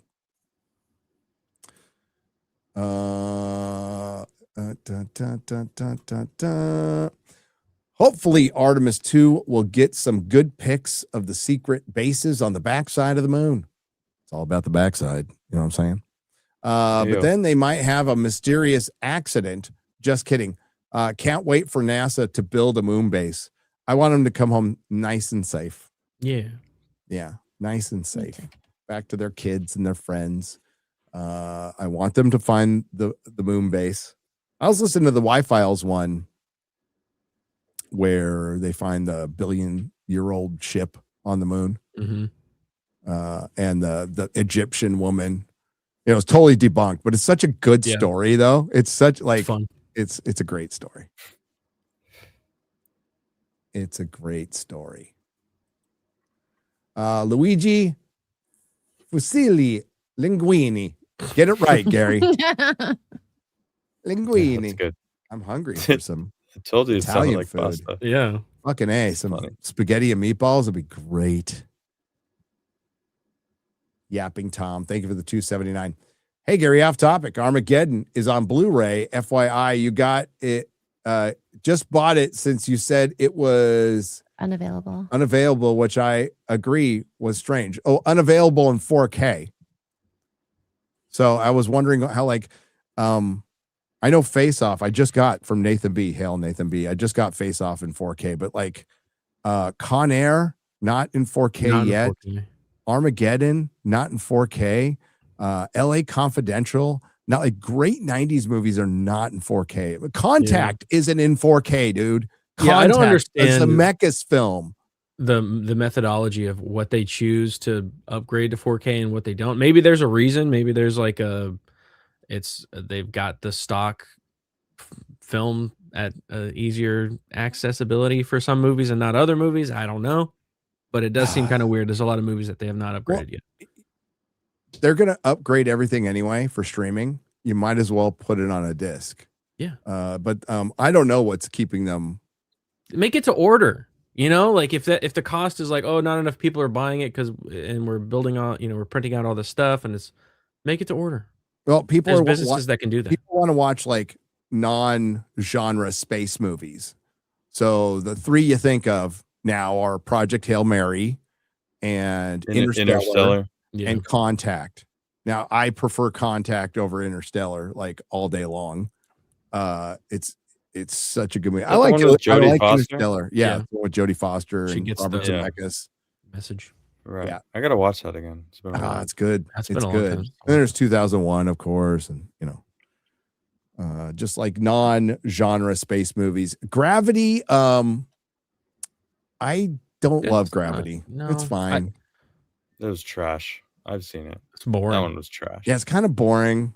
It's so bad. Yeah, I only saw it once. Sandra Bullock for like an hour. Yeah, Sandra Bullock for an hour. Get rid of the dude, and it was like, so okay. bad. Yeah. Pass. That was not. She's not a good main character. No, she's not. She's a good she's side being character. serious. She's funny. She could be funny as a side character or like in a funny comedy or something. Demolition Man. Yeah, she's good at it. Yeah. As a main character, as a she's being lead, serious. dude, she made top star money for a long time. Yeah, like a list, and I was always like, why?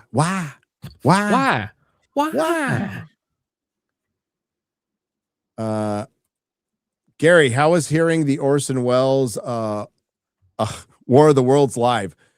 Completely frightening. Okay. Completely frightening. I have that on disc. I have a physical copy of that. Freaked a lot of people out. Suckers. This is my favorite show on the internet. You all are awesome people. Keep it up. Happy Easter. The Man Bro Dude for 20. Thank you. Appreciate you. A good dude. We love doing this show. We got a special one coming up. I'll tell you all about it in a second. Instead of dim sum buns, how about bon me honey? Bun me, honey. Bon me honey? I don't know. Ed Gore. That name is Ed following Gore. me around. So you want somebody to bone you, basically, Ed Gore? I mean, like, we're not judging here. Y'all are welcome. It's all I good. don't have that But, part. just trying to Just look for saying. some clarification. But man, that is some haircut, buddy. The Freighter X is a new member. Welcome. Aim for 10 Australian dollars. Has there been any word since Trump's order to release alien None. No. None. Nothing. Not a peep. No. The only thing that happened was the government registered alien.gov. Yeah. The website. That's it. All I know is this There's morning nothing there. he went on Truth Social and said he's going to rain hell on Iran or something. It's like, Shit, or get And off then the said, pot. and then said, "God bless America" or something. The same sentence. Okay. I'm glad we found the pilots. Gas we is found, expensive, man. We found both pilots. That's fucking awesome. And they're making it home. Yeah. Boba Aurelius for $9.99. Rogan used to be the pot smoking alien obsessed guy who couldn't get through a conversation without bringing up the magic ape theory, and now he fake laughs at his as skeptical of everything. Yeah, he's gone through some character arcs. We'll see. I love Joe. I think his show is highly entertaining. Some episodes are better than others. I mean, he's Some honestly episodes still are better. A pot smoking alien obsessed guy. He's still that. Yeah, he is. I mean, he changes his position sometimes. That's fine, and I don't agree with it all the time. I'd love to debate him on the value of hallucinogenics, because I don't think they offer any value. I think that's very dangerous talk. And it's anecdotal, but now I don't think they should be illegal. I of all the drugs that should be legalized, I think hallucinogenic should be the one that should be, like your shrooms and stuff. I think those are harmless. And even if you made something like LSD legal, that's not really an addictive drug. It's not a drug you could habitually use. People can try all day long, but like once you fry, you have to wait days before you can fry again, because it uses up some chemical in your head. And I think in controlled environment, recreationally with friends, fine, totally fine. Go to Meow Wolf and drop acid and have a good time. But it's also extremely dangerous with somebody who's bipolar, somebody who's suffering from depression, and you're just having a bad day. Like, you take that stuff at the wrong time, it is very dangerous. And I've seen people never come back or just have really bad trips. Now, fortunately for me, I've never had a bad trip, but I've seen them, and I've told the story about the guy who never came back. Not my proudest moment, but yeah. Save that for another stream. But yeah. The Freighter X for $49.99.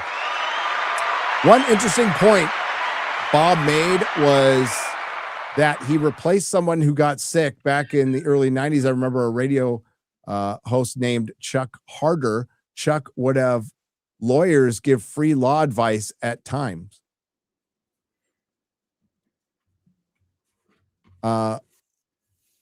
One interesting point that Bob made is one time he had a person called that asked about suing the government. The caller said he worked at a place called Area 51, working on UFOs. Chuck had no clue, and it set him on the UFO path. Oh, really? I don't remember there was a guy aside from, and thank you, the Freighter X for 1990. There was a guy aside from Bob who, it was 88, who was on, I'm pretty sure it was Art Bell. I was homeless at the time. So I was like living in a car that didn't belong to me. Listening to the radio. I just broke into a car to sleep. And I heard this whole thing, and this would have been Pacific time, of a guy going, yeah, I know all this stuff about the aliens, and I've put everything on disc, and if I disappear, and he went over the 5 races of aliens, including the tall whites. So, I mean, like the lore started, a lot of this lore started with this guy, right? I remember listening to that, never could remember who his name was. In my memory, I thought it was Bob Lazar, but it wasn't. But it was on a show that was on an LA radio station in 88, sometime in the summer. Never heard it again. And pretty sure it was Art Bell, but I'm not 100% sure. So I was a little high at the time. But a lot of this stuff started then, right? And I remember when the Bob Lazar news hit. I distinctly remember it. And it started a craze. It started a huge, like, we don't, like, Bob Lazar doesn't come out. We don't have X-Files, right? I don't know if you guys remember the show Sightings. There you go. Sightings, yeah. Buster Nut Smash for $99.99. Happy Easter, y'all, you filthy heathens. Thoughts on the Shroud of Turin? It's interesting. That one's interesting because I go back and forth, and it has not been old. Debunked. It's definitely old. So when it, the legitimacy, I don't know yet. They tried to debunk it, and that's what's so weird. Is like there's a lot of stuff that kind of points back that it might be real. There was a point in time where I thought totally debunked. And then there was the other 2 documentaries. I'm like, no. There's a lot here. There's a lot here, and it is a trip. Yeah. So, you know what? I hope it's real. I hope aliens are real. I've always I love the idea that we're not a cosmic accident. That's so boring, right? I agree. Yeah. And I think it's so far from the truth. Simulation theory. I don't know if I want that to be true, but I think it could be. It could be. It could be. It would make a lot of sense. But there's still a base reality in that. Yeah. At some point, how many layers in? I don't know. Is our universe in a black hole or on the other side of a black hole? Maybe. We're stuck in a black hole. Yeah. Is the Big Bang just a creation of a black hole? Is our universe just, is it like the end of Men in Black? Do we live in like, not marbles, but maybe we live inside of an atom or a molecule. Maybe our entire like a universe. who. Like we're all who's. Yeah, exactly. I want to know, but then I don't want to know. But Shroud of Turin, pretty interesting. Catholic Church has a lot of relics that have never seen the light of day. Not relics like popes, like pieces of popes. What's in the Vatican's basement, man? What's in the Vatican's basement? There's a lot of answers there. Mm-hmm. Probably aliens. They would be there if they're somewhere.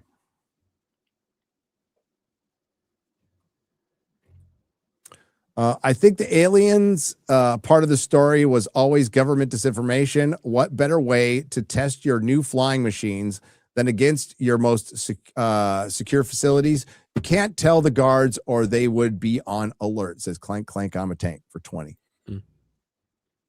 Fair. I do not think it's all us. I just don't. I mean, it might be us now. Right, but like some of it is. They reverse engineered it and then slapped the American flag on that. Start flying it around. Clank Clank, I'm a tank for another 20. Thank you, brother. Congress gets briefed on all kinds of stuff to include fake things. Even the PP tapes were briefed to Congress. Yeah, like the fact that they went so hard on the PP tapes and other things just eroded the public trust in a very healthy way, in my opinion. I'm glad ultimately, I'm glad they pushed that bullshit. I am. The one good thing we can walk away from is fewer people trust the government. Not enough, but fewer people trust the government. Not just the government, the institutions of the news. They went, oh, these people aren't trustworthy. Wait a second. Why do you think CBS is pretty much run? It's run by Barry Weiss, which we can go in the conspiracy theories of why Barry Weiss and her Substack was given millions and millions of dollars when it was successful for a Substack, but like, let me put it this way: laundering scheme. She didn't have the following the Y-Files has. She didn't. Yeah, that's crazy. What are you noticing over there? What with Barry Weiss? I was just making a bad joke. This is all hitting the media to keep gas prices in Iran out of the headlines. Well, they're not doing a very good job. But maybe the government does do distractions 100%, like without a doubt. Bubba Doom for $5. It hasn't been a year since I heard Burchett say he doesn't go into classified skiffs because he wants to tell people what he does find out. Fishy.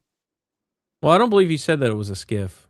I think he just said he got briefed by 3-letter agencies. So who knows if it's a skiff or not. I have a healthy skepticism about every politician, even the ones like That's I fair. like Burchett, but yeah. One Just of the politicians in general, even if you like them. Yep. Untrustworthy. Ministry of Wrong Thing for $9.99. Artemis 2's launch seemed way more risky than NASA normally allows. They went up in bad weather, a solar storm, sunspots, and all while Earth is traveling through 3 Atlas debris, deep impact. They followed through with it. That's astonishing. Yeah. When I heard this announced, I'm like, it's never happening. Like, it's never happening. And it happened. Why do you think the aliens have never tried to recover their craft, or have they? Bumblebee tuna. I think probably it doesn't matter that much to them, and they probably think there's no way these monkeys are figuring it out. Yeah, there's just no way. Or maybe it's the civilization is just dead. Maybe it's really old and they're dead. B-Chain 315 for $10. Like a pillar of cloud, the smoke lingers high in the air. In fascination with eyes of the world, we stare. Rush. Countdown. Last track on Signals, 1982. Hell yeah. About the launch of the shuttle Columbia. You see that new Rush drummer? The girl? No. She's good. She good? She's really good. She's really fucking good. I was of the belief like it's sacrilege that they go out, but after I saw that, I'm like, it's kind of cool. Now, about that star that's supposed to appear over the Sphinx and Chris Bledsoe predictions. Fruit of Mystery, what were the Chris Bledsoe predictions? Yeah. I don't know about this at all. Imago Luis for $10 says it's been 50 for 10. Thank you. It's been 50 years and the kid's still starving. Africa is still a shithole. How about we put some starving children on the moon? There you go. That's Africa's problem to figure out. They've had a long time to figure it out. Yeah. I really want to believe Bob's story, but I've always been skeptical of his educational background that they've erased. But the thing is, he's clearly smart. Well, this documentary showed it before. goes into how he kind of got into it, which was he got a magazine when he was like 13 that had a rocket go-kart on it, and he was like, I want to build this. Went to the place which had some, engineer that worked there, and he just became friends with the guy. So like all throughout his teenage years, he was just like basically working with this engineer that was teaching him shit that he would never have gotten in high school. So he kind of got a leg up of anyone his age. So he was in it from a younger age. So they showed footage of him gives you in the 80s of him doing rocket. Well, building it's a fair out of Honda Civic. hesitation. The rocket car. Yeah. It was cool to see It's that. pretty cool. Yeah. I heard about it. I could imagine him not doing well in school. I could definitely just because he's so far ahead. He probably, ADHD. They brought that up on Joe Rogan, but whatever would have been diagnosed as ADHD, which is just a person in some instances, if not all, who can't pay attention to the stuff they're not interested in. Guilty as charged. But yeah, it's okay to bring it up. Ministry of Wrong Thing for $9.99. From what I've heard, Artemis's mission is to scout out the dark side of the moon for a permanent base. The ice will be used to create fuel. We'll own it all. This is about American dominance in space. I'm down. It is the moon of America. Let's go. Moon of America, yeah. The moon of America. Called. This is from Man Bro. Stuck our flag in it already. Hell yeah.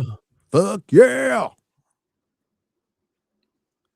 That's awesome. Remember when bald eagles were an endangered species? Yeah.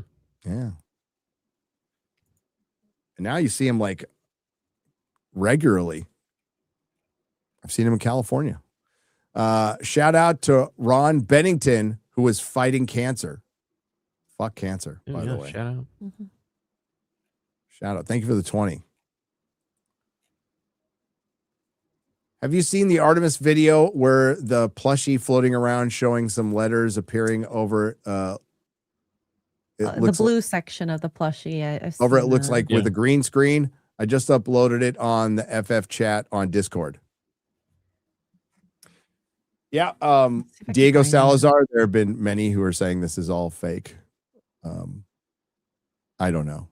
I think it's pretty real, but I'll check that out. This is You got it? You got it? Great. Thank you, Diego. This is a video being taken of the TV, and then you can see as it's rotating, there's letters that show up in the blue.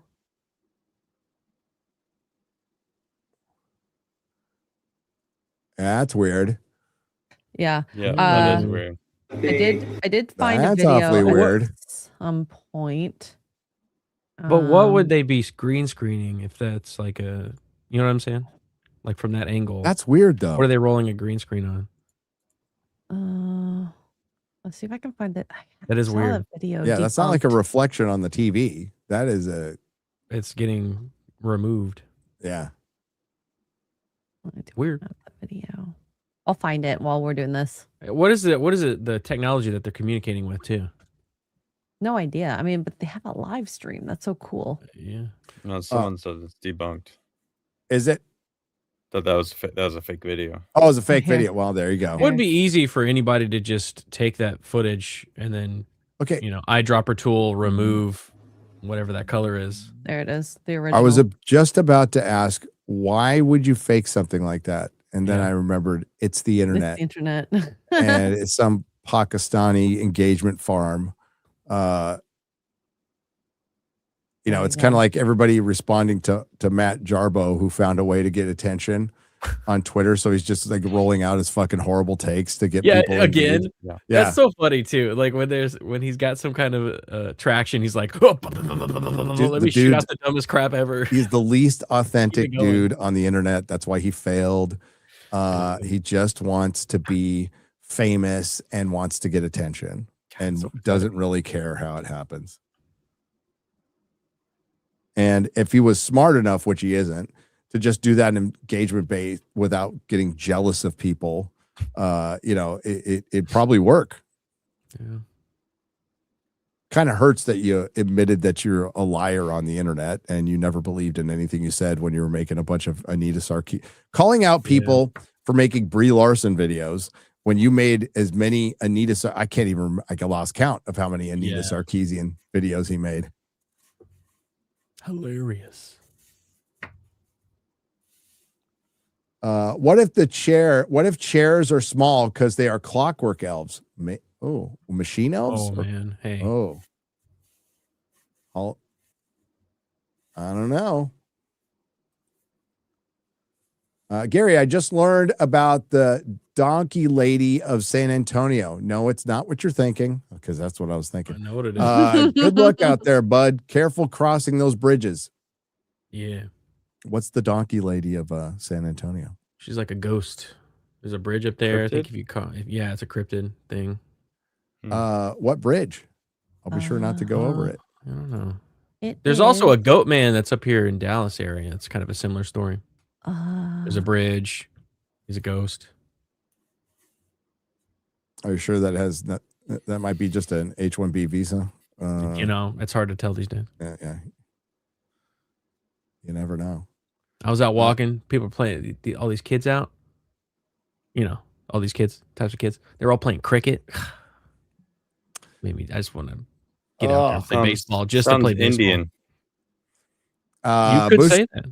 Bushka Blue has been a member for 16 months. Thank you. We appreciate you. Hope you enjoyed the show.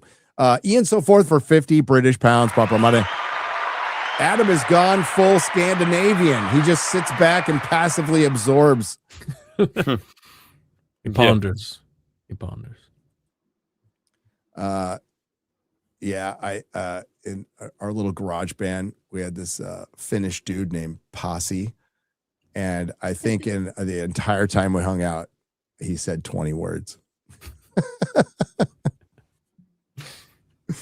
The Planet Will for 100. Hail, fellow travelers. Happy Easter. Couldn't super chat on Friday Night Type for some reason. Why not? Oh, I'm sorry. What the heck? That's the second time I've heard somebody say something like that. They said they couldn't get in my chat. It's weird. That's you know the guy that weird. brings his cookies at every Vegas? Yeah, he was like, "Hey, I'm not able to get into the chat during your streams." It's weird. What the hell? I don't know what's going on. Is that is that something, chat, that you've experienced in the past recently? Let us know. Tell us. They couldn't email. Yeah. In Drop me an email. In case you were blocked by accident, you never know. So I don't know. That's so strange. Sometimes YouTube just auto blocks people.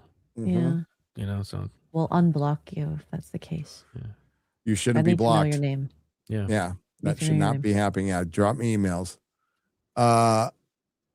So here's to another 400 and to FF to live that long as well. Hail. Love you guys. The 24/7 FNT is a brilliant idea. God, I'm a genius. Ripping off ideas from Y-Files. You know what we could do? I was thinking about this too. You know what we could What's do? that? Just roll old videos. I think we could do a real BBC. Yeah. We could do we could do Forbidden Frontier. We could Videos would be awesome. Like you could just tune in at any point to like a Nerdrotic Watch stream a where it's just show, like any of the shows. talking about Acolyte or something. That'd be a cool vid. Cool stream. Not a bad idea. Yeah, I think it's gotten a lot of compliments on it. I think Garrett put enough episodes to where it won't feel too repetitive, and we'll change it up from time to time. I can add more. I can add like double the amount that are on there. So I'll probably do that Remember, as well. 66 days worth ish of content. It's a lot. Is that how much we have? Well, That's if total, we're if I get it estimating all on there. 4 total. hours Okay, per yeah, yeah. episode, Wow. that's a long lot time. of episodes. There's a lot. That is a long time. Brilliant idea. Been laughing ever since. Hail Y-Files for the inspiration. Long live the fellowship. Thank you, Planet Will. We appreciate you. Did you see Duke Devil's tweet about it? Yeah. That was so cool. That Duke was Devil's awesome. cool, dude. Love Duke Devil. We saw him at MegaCon. Yeah. we did. Yeah, we did. Since you're watching Stargate SG-1, have you seen the blooper of Carter and MacGyver? Not yet. Rome Collector for $5. Is it like a double take where he's like, wait, you're MacGyver? Yeah, well, they mentioned What's his MacGyver. name? Yeah, they mentioned a MacGyver thing. I saw that part where they MacGyver it. You're gonna MacGyver it or whatever, and he goes. Yeah. And Gary says 6-7. Yeah, it sucks what they have done to these IPs. The I told you goes so far. Happy Easter. I am organizing my DVD and Blu-ray collection. Good luck finding Song of the South in 4K. I know.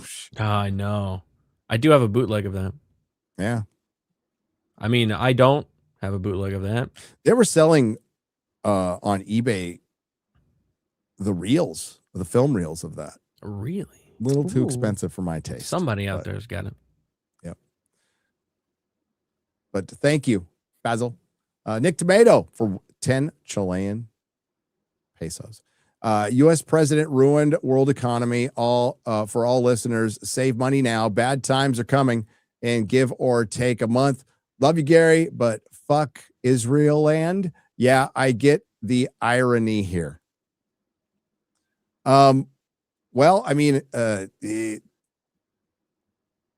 can't put it all on Trump. You can put some of it on for sure, but not dealing with interest rates, printing a bunch of fucking money with nothing to back it, which Trump did first, but Biden did like a lot more during COVID. We were always going to pay the piper on that one. Yeah. Always. And, you know, like watching all those people get their like COVID loans and thinking it's this free money and we're going to have a good time, and not realizing like that shit doesn't come from nowhere and we're going to pay for that. And when we already had a massive deficit before that, and checks doesn't make it okay. Right. I'm just saying like this has been a long time coming, which sucks. Yeah. Absolutely sucks. It's not a great idea to like push it along and then add gasoline to the fire though. That's a fucking bad idea. Yeah. Hey Gary, I have a possible film opportunity and wanted to talk to you or Chris Gore about it as some questions before going in. Shoot me an email. Machine $4.99. Chris would know more than I would about like getting an indie film distributed. But at this point, I would say just put it on YouTube. But people still need to watch it. You know, there's the marketing. Gary, which members of FNT have been probed? Garrett. It's a private question. Yeah, that's a very personal private. question. Why are you asking stuff like that? I'm just going to rat out everybody. When are the aliens taking AOC home? When she's finished with her duty. Yep. You said duty. Duty. Barry was given over 5,000 million for her less than 1,000 view. 500 million? Is it 500 million? 500 for her less than 1,000 views on any video. Tim Dillon has a good joke about all of it. Yes, he does. Dude, it's even worse ratio than your Spock stream versus Star Trek Starfleet Academy. Yeah, it is awfully suspect that Barry Weiss was given that much money to run CBS. Now, listen, they're finally like 60 Minutes is finally covering, the high-speed rail disaster in California when they never covered it before, which would be something 60 Minutes would have covered in like the 80s. Yeah. So yeah, but it's awfully weird, right? Bob Lazar predicted element 115. That's nothing. I can predict the next three after it will be element 116, 117, 118. Whoa, you whoa, heard it here first. man. That's Grady Graffiti. Smart lad. Yeah, that Barry Weiss thing is really suspect. Yeah. Sus. I'm not against like CBS completely changing and being somewhat neutral, but that would be great. I don't know how neutral she will be on a certain subject. Let's just say. I think there's a certain subject that she might not be that neutral on. The plushy blue screen vid has been debunked. It's altered. There's another video that's the real one. Thank you, Greedy. Thanks. We should just always suspect everything's fucking fake. Chris Bledsoe predicted Iran-U.S. war for 2026 around Easter time back in like 2013. Really? What? That's crazy. That's crazy. Also, a red star appearing over the Sphinx is like the red comet. That means Azor Ahai is coming. Yeah, I was going to say. And the long winter. Winter is coming. Disclosure or some big UFO stuff would be revealed after the star appears. Interesting. Fruit of mystery. Thank you. $10. Should talk about that. 35 shelves so far. What's that reference to? I don't know. Did you go to IKEA? Oh wait, is this the guy that said he was organizing his DVDs? Oh, his DVD. Okay, maybe that's what's going on. Oh, that's a lot. Yeah, That is dude. a lot. I have to like carve out. Organizing stuff like that. It's like we're carving out days. But yeah, my favorite stuff to do though. Oh, it's tons of fun to organize. Yeah, alphabetically. The and A. What do you do with those? You remove the unless it's part of a trilogy. Is it alphanumeric or numeric alpha? Is it a Dewey Decimal System? Gotta go find a card for it. Are you separating television and film? I do. DVD. I would. Yeah. I would too. I do. Yeah. My DVDs are not organized in the slightest. I can't keep mine Is because Mom my here? kids mess them all up. So it's hard to keep. Oh, them well, that makes sense organized. though. Yeah, Mom must be here. I just got this full meal, right? Oh wow! Ah, Those- are those? That Yeah, was yeah. good. Yeah, Share some with the class. That looks fire. I don't even why I bothered to ask my kid. I'm like, my kid didn't make that. So Mama's home. She's been gone for a week. Awesome. Oh, yeah, she's home. Yeah, she's home. Nice. Yeah, I do numeric alpha, and I separate film and television and the anime section. But I include like American animation in the television section unless do you separate DVDs and Blu-rays?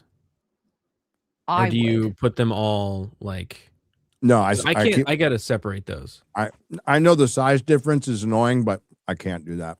Really? Okay. Yeah, the size difference bugs me. So I gotta separate. Me too. But I ran out of room, so everything's kind of going like melding into my closet. That little closet I have. Gotta start digitizing them, putting them on a Plex server. Plex. I am gonna put the disc in the fucking machine, man. That's what Hard I'm gonna drives do. are so expensive right now. That's true. They are. They freaking shot up expensive. like $50 within the last week. And they were already expensive. But I mean, they're coming out with some good 4Ks. You know, fucking Excalibur was spectacular, and the Westworld one was good. 2 to 3 weeks tops. Sounds like 2 weeks to flatten the curve. flatten the Earth. 2 weeks to flatten the Earth. Okay. That's what I'm going to go with. WG has gifted 5 Nerdrotic Live memberships. Hail WG. Anthony Michael says, Happy Easter. I get what you're doing there. I pick it up what you're putting down. Thank you for the $5. Daniel Moore Business for $2.49 says, what's up, everybody? Happy late Easter. Oh, there's still plenty of Easter left here. Yeah, man. Yeah.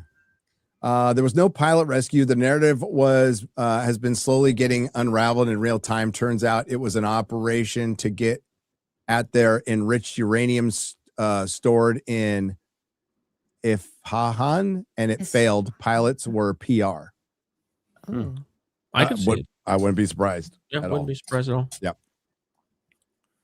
Supposedly, so you're saying there wasn't 2 pilots, that it was all trying to get to their enriched uranium, which we failed. So, but they destroyed, didn't they destroy the rescue the Black Hawk helicopters? One was hit. Some people were injured. So that was fake too. And then they blew up all the shit before they left. The rescue. Maybe the rescue wasn't faked, but the crash and the reason that they were there was fake. Okay. I mean, question everything by all means. The first thing I did think was like, how did they take down one of our jets? How do they do that? Number one. I'm pretty sure that jet was like 35 years old or something. Or like older. Why are we running 35-year-old jets? What the heck? I have a lot of questions. Basil for $5. Why are there so many cryptids in Ohio? What's the mounds? I mean, it's Ohio. Ohio. Do you ever meet anybody from Ohio? Makes sense. I went back to Ohio. My city was gone. That's where emo came from. Hail to you all, especially the Crigler. What do you think about the Bears leaving Chicago? I think they should have went with Arlington Heights, the racetrack that they bought, and it's a perfect spot. Going to Gary, Indiana, just feels stupid. Gary, Indiana? Yeah, they're going like across the border into Indiana. So it's literally not Chicago Bears anymore. It's the Indiana Bears, basically. Cheaper. Well, yeah, Gary, Indiana is not a high rolling place. It sucks. It's not. It's not a pleasant drive to go to Indiana from Chicago. It's like the highway is shit. Like I've driven that way so many times, and it just sucks. I don't know. I just think it's a horrible idea. So anyway, it's stupid. NFL's gay now. Yeah, it's all gay. It's stupid. It's like, I don't miss the sport like at all. And the NHL. Is it Hammond? It's not in Gary. Okay. I don't. It's in Indiana. It's not in Chicago. It's in Indiana. It's not in Illinois. The fucking 49ers play in Santa Clara, Stupid. which is like they're closer to San Jose. So they're like 50 miles away from San Francisco. The Chargers are 100 miles away from San Diego. And the fucking Redskins are called the Commanders. Yeah, it's so lame. You remember back in the 90s? Like the heights. And I wasn't even really into sports. But I remember like the cultural impact. Basketball in the 90s. How long until they put rainbow flags on the back of their helmet? Celebrate Pride Month. How long until Pride Month? I'm surprised they haven't done it. Well, you know what, though? They ended racism by putting end racism in the end zone. So, there you go. Maybe we can end Pride by doing the same. But, you know, like, would they, if there's a religious holiday during the NFL season, like Christmas, you know, for example, would you let them put like a cross on the helmet? Since we're putting religions, right? Right. Exactly. Trump, Nuki BB DD5 Durary Num Slurp Slurp. That was my first super chat. You cannot read out of fear. I get it. Nick Tomato. Okay. I don't know if it's fear over inability, Nick Tomato. Don't confuse fear with my inability to read. Okay.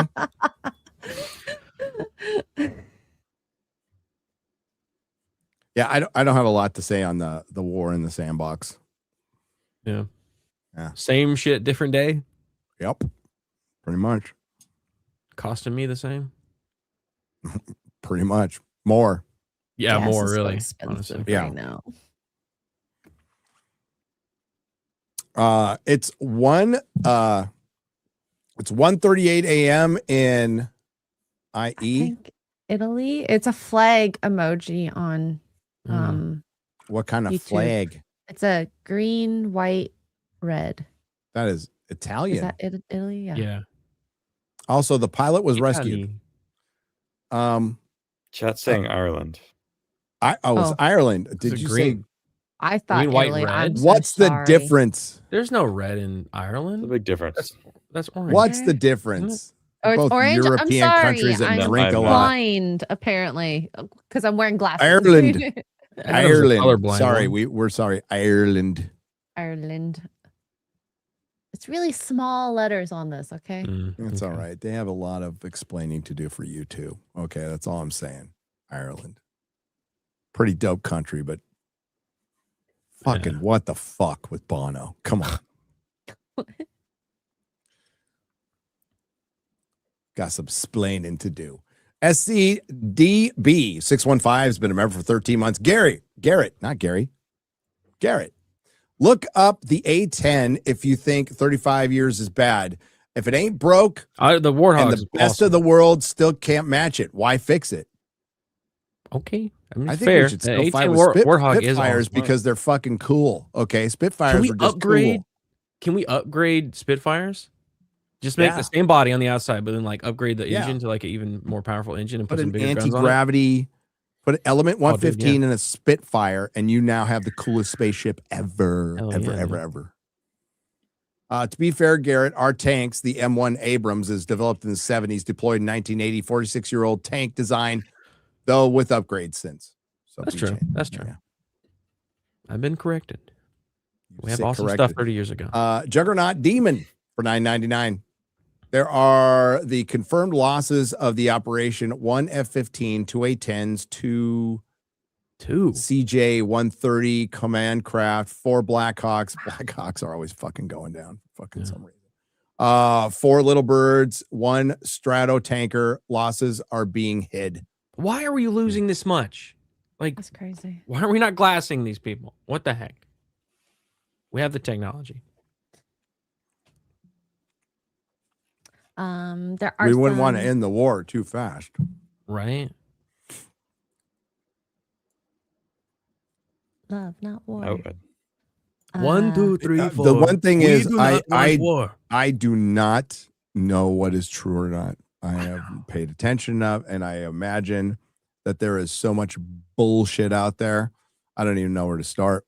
Yeah, I wouldn't even know where to start, so I can't give an informed opinion. But like some of the chat are saying, that's not true. So I don't know. I don't know, and that's why I'm not going to get involved in the conversation, because I don't fucking know. All I know is I go look outside my door, and it's a beautiful day. It's a beautiful Not to quote day. a fucking Bond. Don't. I hate that song, dude. I hate that song. I hate U2 and their freaking album that they stuck on my iPod. Speaking Those of bastards.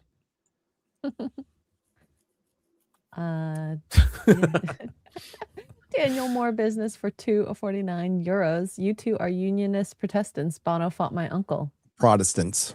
Yeah, Protestants. Sorry. Did your uncle kick his ass? Ireland have problems. I like Henry Rollins calls him Bubble Butt Bono. I'm a little teapot, short and stout. Here's my handle, and here's my handle. Oh shit, I'm a sugar bowl. I just wanted Gary to sing this. Wild Warlock for $10 Australian. I bet you won't. Oh wait, he did. I'm a little teapot, short and stout. We have some God save the Streamlabs queen. Okay. and rants over here. Matthew Hammond for 15 says Rick Perry and W. Brian Hubbard were on Joe Rogan to discuss the alkaloid ibogaine. Texas and other states are funding clinical trials to get it approved for the U.S. use. One treatment helps end opioid addiction in 85% of people clean in 72 hours. Really? 2 treatments help 98% of people. It has also shown success in treating some people with PTSD and suffering the effects of traumatic brain injury, causing depression, anxiety, and desire to end one's existence.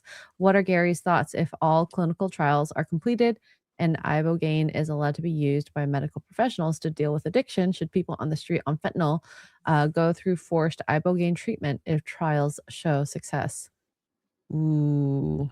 Nobody should be go through forced anything from dictated from the government, because Consent. That's a bad like, precedent, in this dude. case, it sets a horrible precedence. Like no matter how good this is,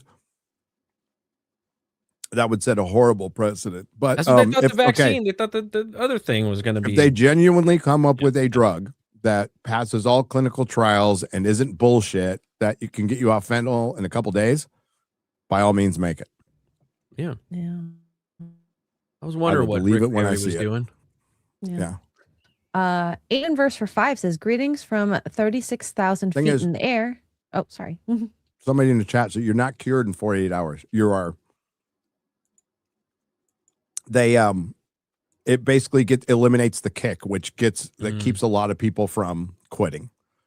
Then you have to do the work. There is no drug that will take you through the process of because drugs are a symptom of a problem. They're a symptom of a problem. You have addiction, and it's a brain chemistry thing that people call a disease. I think it's a good term for it, but it's not a disease in the sense of cancer. It's a disease that requires a conscious decision, and it requires a lot of personal work afterwards. So if you can get past the kicking, which is the hardest part, and it keeps a lot of people from getting sober, so that's great. But then you have to still go to meetings or some kind of therapy or something that is structured, that takes you down a path of why are you doing the drugs? Because you're just, listen, most people go back. Most people go back. So it has to be, I recommend the 12-step program. It's the one thing that's I've seen work the most. And by working the most, it's like in 15% of the people. It's not a lot. Changing your environment too. And here's a really important one.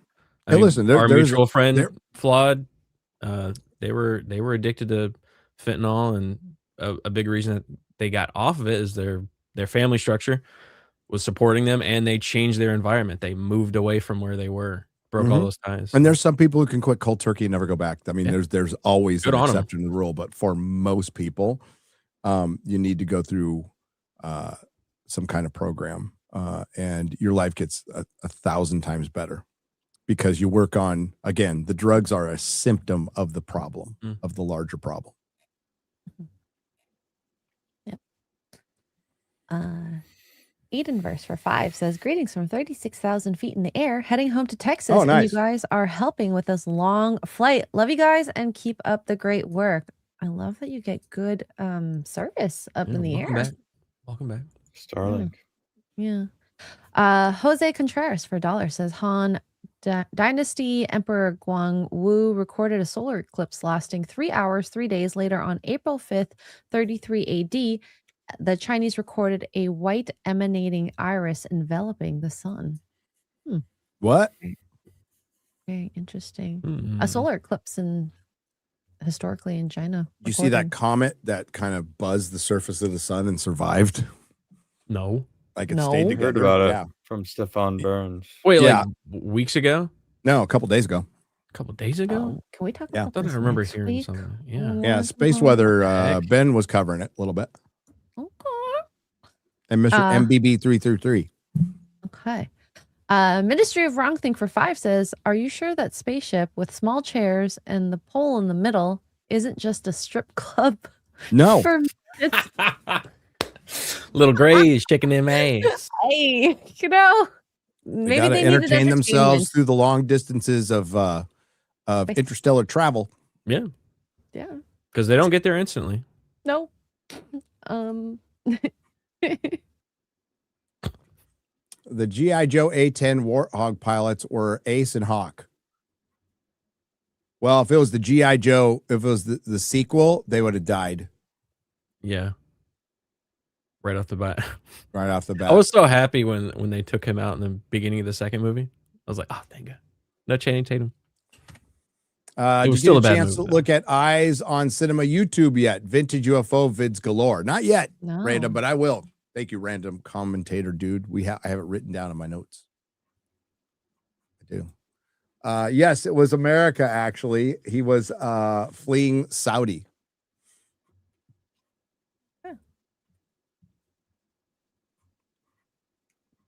Gary, NFL players slap each other in the butt. NFL used to have the Oilers, still have the Packers. So are gay. F-15 sex and others have turned into missiles, trucks for stealth to aim at foes. I am lost in this one. What?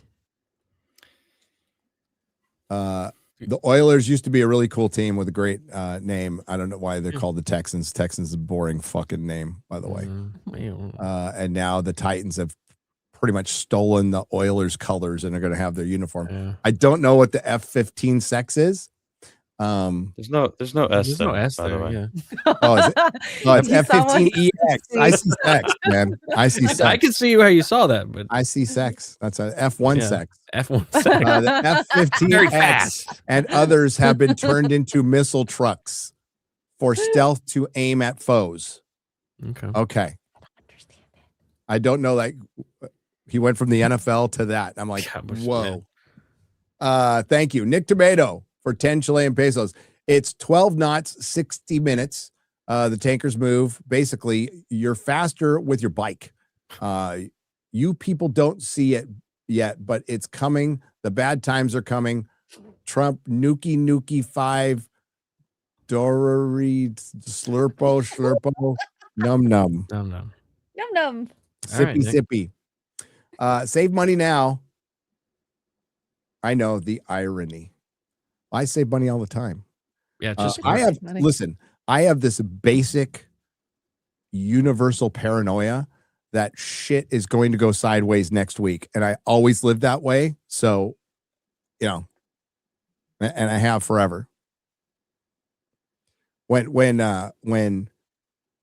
we had a chance, this is prior to YouTube, we stuck our money away. We invested in some property to where if shit goes down and everybody loses a fucking job, we all have a place to live. So that's all I prepared for. Didn't buy new fucking cars. Didn't buy a bunch of, I'll buy toys once in a while, but I don't buy a fucking like 2 fucking cyber trucks and like a bunch of fucking young idiot content creators go out. They'll rent a fucking apartment and then they'll like drive around in their $75,000, $100,000 cars. It's like, Silly you're choices. retarded. You're fucking retarded. But that's the way it goes. And they, you know what? You can tell them all day long, Garrett. You can tell them all fucking day long, and they're not going to go, fuck you, old man. What do you know? And you're like, you're right. What do I know? You're like, yeah. Yep. Catch you. Hi, Gary. Most of what flew on Artemis 2 was put together where I worked. Oh. Ooh. Well, it's Mr. Spock. Yeah, Mr. Spock. Okay. NASA, is it McCoud in Nolans? Ad Astra per Aspera. Well, hey. Cool, man. I like that That's movie. fucking awesome. Accelerated neuro. I was seeing another word there too. Regulation therapy. Look into it for getting off opioids. You go through withdrawals while unconscious via an anesthetic. I've heard that. Yeah. Oh, you don't want to get on those things. Kicking that shit is horrible. Horrible. My card declines after 4 donos, so I have to type this story in chat. Says Daniel Moore Business. It probably sees it too much, and it probably shuts you down. It's like suspicious.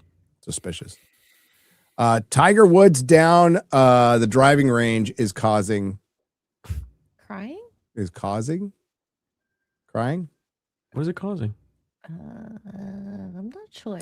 Poor Tiger, man. He's on all that pain medication, man. Yeah. Looking rough. Alcohol and looking rough. Poor guy. We do have one from Zorbu here for $20. During our sleep experiment, Quarter Earthling and Gary both woke up and said they dreamt a hand was... Why am I reading this? Stroking their manhoods. Crigler then woke up between them and said he dreamt he was cross-country skiing. Zorbu, why are you like this? Why am I reading this? Why are you like this? Of the scientific value, but we should left. Middle out. Wow. Middle. Oh my God. What a great scene. That's so funny. Like they discover that this, they unlock it. You can put out a clip, but it wouldn't give. You'd have to show the whole thing to give reference on what the genius of middle out. Yeah, in like Silicon the unfolding Valley of that. God. Mm-hmm. Judge is he's such a genius. He's a fucking genius. If you haven't seen I've said this a gazillion times. Mike Judge's some of his best work is Silicon Valley, particularly season 1. Yeah. And it's relevant today, and it's funny as shit. And Judge is a libertarian, so I don't think he's a crazy libertarian. He's like how Austin used to be. Austin used to be like hippie libertarian. That's what the Bay Area. Well, that's what it used to be, and then it got taken over by Silicon Valley used to be too. Insane people. Yeah, until the progressive left took it over. It was very, very libertarian. They were like, "Oh, you're our allies," and then they gutted the entire place. Well, libertarian. See, the thing is, libertarian is such a broad stroke, right? It really is. It really is, because there's some fucking insane libertarians. I've read some insane comments from libertarians on the internet. Oh, they're their own worst enemy, dude. Yeah, stupid. It's really for such an open, like it's kind of an open, like live and let live. Nope, like private property. It's very individual. Right. Yeah. But it's really a lot of them. If you don't agree with every single stance I have, you're fucking Nazi and a commie. It's like, fuck. Nobody wants to hang out with you at parties, okay? You're fucking annoying, I'd be really down with their cause, but they are, dude, when they roll up, when what was their last presidential candidate or the last head of the Libertarian Party I don't know. with some fucking trans weirdo fucking like, what the fuck are we doing? I'll stay independent. I like a lot of their ideas. Yeah, I can jive with like a lot of them. Uh-huh. But yeah, then there's like the tent may be too big. I want to say. Well, it's like I said, it's really like by nature, it has to be like there's all kinds of people. For being so individualist and freedom based, they are dogmatic. It's like dogmatic. Yeah. A little dogmatic. It's yin and yang a little bit. Well, and it like, I mean, there's something I appreciate about their non-compromising nature. I do. Because what is God? Where have we gotten with the two-party system? Too much compromise to where you don't even know what the fuck the party stands for anymore. And it's just some uniparty shit. So I get that. But the problem is in the real world, you still have to work with people and compromise sometimes. I'm not saying all the time. We need a balance between two of those things. We really do. The compromise and the non-compromising. There's a balance you can strike, and we've not found it. We have not found it. Human nature. You're right, chat. Okay, thanks for another interesting stream tonight. You're welcome. Oh, thank you. Cheers. Thank you. And that's it. All right. We'll be back next week. Oh, yeah. Is next week special? Is it? Oh yeah, that's next. Fuck, I gotta get 2 videos out. Shit. I guess I'm flying to Vegas. Fuck, I hate flying to Vegas. Fuck. Being sick put me way behind the 8 ball on this one. All right, so next week I'll be in Vegas. And I'm going to be on the Y-Files basement. Why are you going to the Vegas? Y-Files basement. The basement. The basement for Wi-Fi. And then AJ's going to be on Forbidden Frontier. Yeah.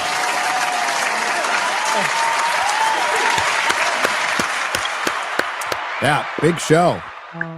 I've got the Mesa. I don't know. I don't know when they're coming back. I think it's a couple months away. I think they're a couple months away. I miss it when it's gone. What happened to Dragon too? He like disappeared. Well, my favorite. I think they did their live show for a little while, but I think this one's been pretty intensive. What they've been doing. Huh. Show's been running for a long time. I think we might be nearing like the end.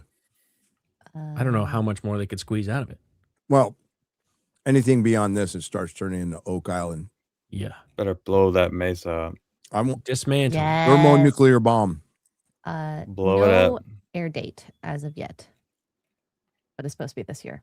No, Brandon Fugel's like online all the time. That guy's awesome. I love that guy. He just posted something about going back and seeing everybody again. So yeah, he said it's a couple months. Yeah. So usually it's April or May, but I think it's June this time. What do you got coming up, Garrett? I have got a stream tomorrow. Got to do my taxes this week. I did mine. Taxation is theft. I got it all prepared, but I got to like actually do it. Tomorrow, Fallout 2, maybe wrapping it up. I don't know. We're close to the end. I think we're like souped up, running out there. It's a lot of fun. So come and hang out, and then we're working on videos. So that's it. It was a good show. Adam, what do you got coming up? Nothing as of right now. Looking forward to next week. It's gonna be good. Hell yeah. X-Ray Girl. Let's see. To Tuesday morning roasts in the morning. And then Dying Light in the evening. Games. And hopefully a new background soon. Ooh. Oh yeah. Didn't that happen already? Sorry. The big move has happened. But I haven't built anything yet. So my table is completely dismantled. Nothing in my room is done. So I've been waiting to at least do that before I move all my computer stuff up there. And I am getting some pretty sick bruises. I kind of like it. Not really. Wow. Yeah. Oh yeah, I saw you post that picture of like the picture of moving my boxes beat you up. legs. Sure, it looks like moving. Yeah. It looks like I think it looks like Simba, but Disper thinks it looks like the Twitter logo. A little bit. Simba. I saw Simba. Yeah. I see the Twitter logo actually. Yeah. Here, I think that's easier. Oh, to like see. the old one with the Yeah, turn it sideways. I see my muzza. What? And my faza. The Virgin Mary. Remember who you are. Yeah. So Well, I good luck know with there won't be any building streams because this furniture is too heavy to flip over and do all on my own. I actually need help with this. So yeah. All right. I got a couple. I've actually got 3 what I think are good videos ideas. You will decide, lovely people in the audience. But kind of 3 topics that have been rolling around in my head. Don't you think it's almost? I'm not saying this is the next video. Don't you think it's almost time to do a binge versus weekly video? Oh, I've been talking about it forever. Oh, yeah. I should I'd have to do research though. Yeah, that's a numbers. That's a numbers video. It's a numbers video, but I want to numbers videos are fucking boring. With all go to Valiant Renegade and DW Pro. They do a great job of making it entertaining, and they're smarter and they know what they're talking about. Yeah, I kind of want to do that because I think One Piece season 2, which is just the conversation disappeared. Yeah, it's gone. Completely disappeared. Yeah. I think it just hammers home, especially coming after Night of the Seven Kingdoms. I think it just hammers home my point. F-15 fighters carry the missiles and fire them from stealth to aim at foes when we have missile lock. Stealth aircraft cannot launch missiles without losing stealth. Oh, okay. And showing up on radar. Okay. I got it. Thanks, Basil. My last one, dude, Billie Eilish literally built her mansion on Native American land. They had to cut American football, not real football, fields of wood, and she literally deported a guy on ice. Yeah, they're all Nick Tomato, they're all a bunch of giant hypocrites. I think Kate Beckinsale said that she was fired by her agent because she was pro-Palestine and asked Mark Ruffalo for help, and he ghosted her. They're all full of shit. That's the thing. That's what I tell the people. Hollywood has done more damage. Well, no, Hollywood has done as much damage as the political portions of the LGBTQ plus, the Marxist element of it, than any homophobe could dream of. Right? Like we've done so much fucking damn. Israel hasn't done a great job with their PR lately. Let's just say that. No. Let's just say that it's a matter of being authentic, and people are fucking tired of it. I was having a brief conversation with Mahler. It's like authenticity is the currency of the future, but are we going to be able to tell? That's the biggest question now. And I don't know, but people are sick. People are fucking sick of this staged bullshit in everything, and fucking Billie Eilish going out there, just sing, bitch. Okay, just fucking sing. Apparently, she's a pretty good singer. I saw her live once. Really? During Nightmare Before Christmas live with Danny Elfman, they brought her out to sing. Really? Sally's song, and she was she negative 3 years old when the movie came out? Maybe, but she did a good job. She did a good job. Okay. But I don't care what some singer who, at least she writes her own songs. That's about all the credit I'll give to her and her brother. She doesn't hire 15 writers, but she's a mumble singer. Yeah, I don't care. Yeah, I think all art of music sucks. I'm old and out of touch and don't give a fuck. I'm gonna listen to some Maiden. Yeah, so I got some videos coming up. I think they're good ideas. We'll find out. And that'll lead us up to probably going to be covering The Boys in some aspects since it's the last season. And we'll see you next week from Vegas. See ya. See ya. Thanks to the Nerdrotics. Thanks to everyone who left super chat donations. You keep the lights on. We love you guys. Bye. Bye.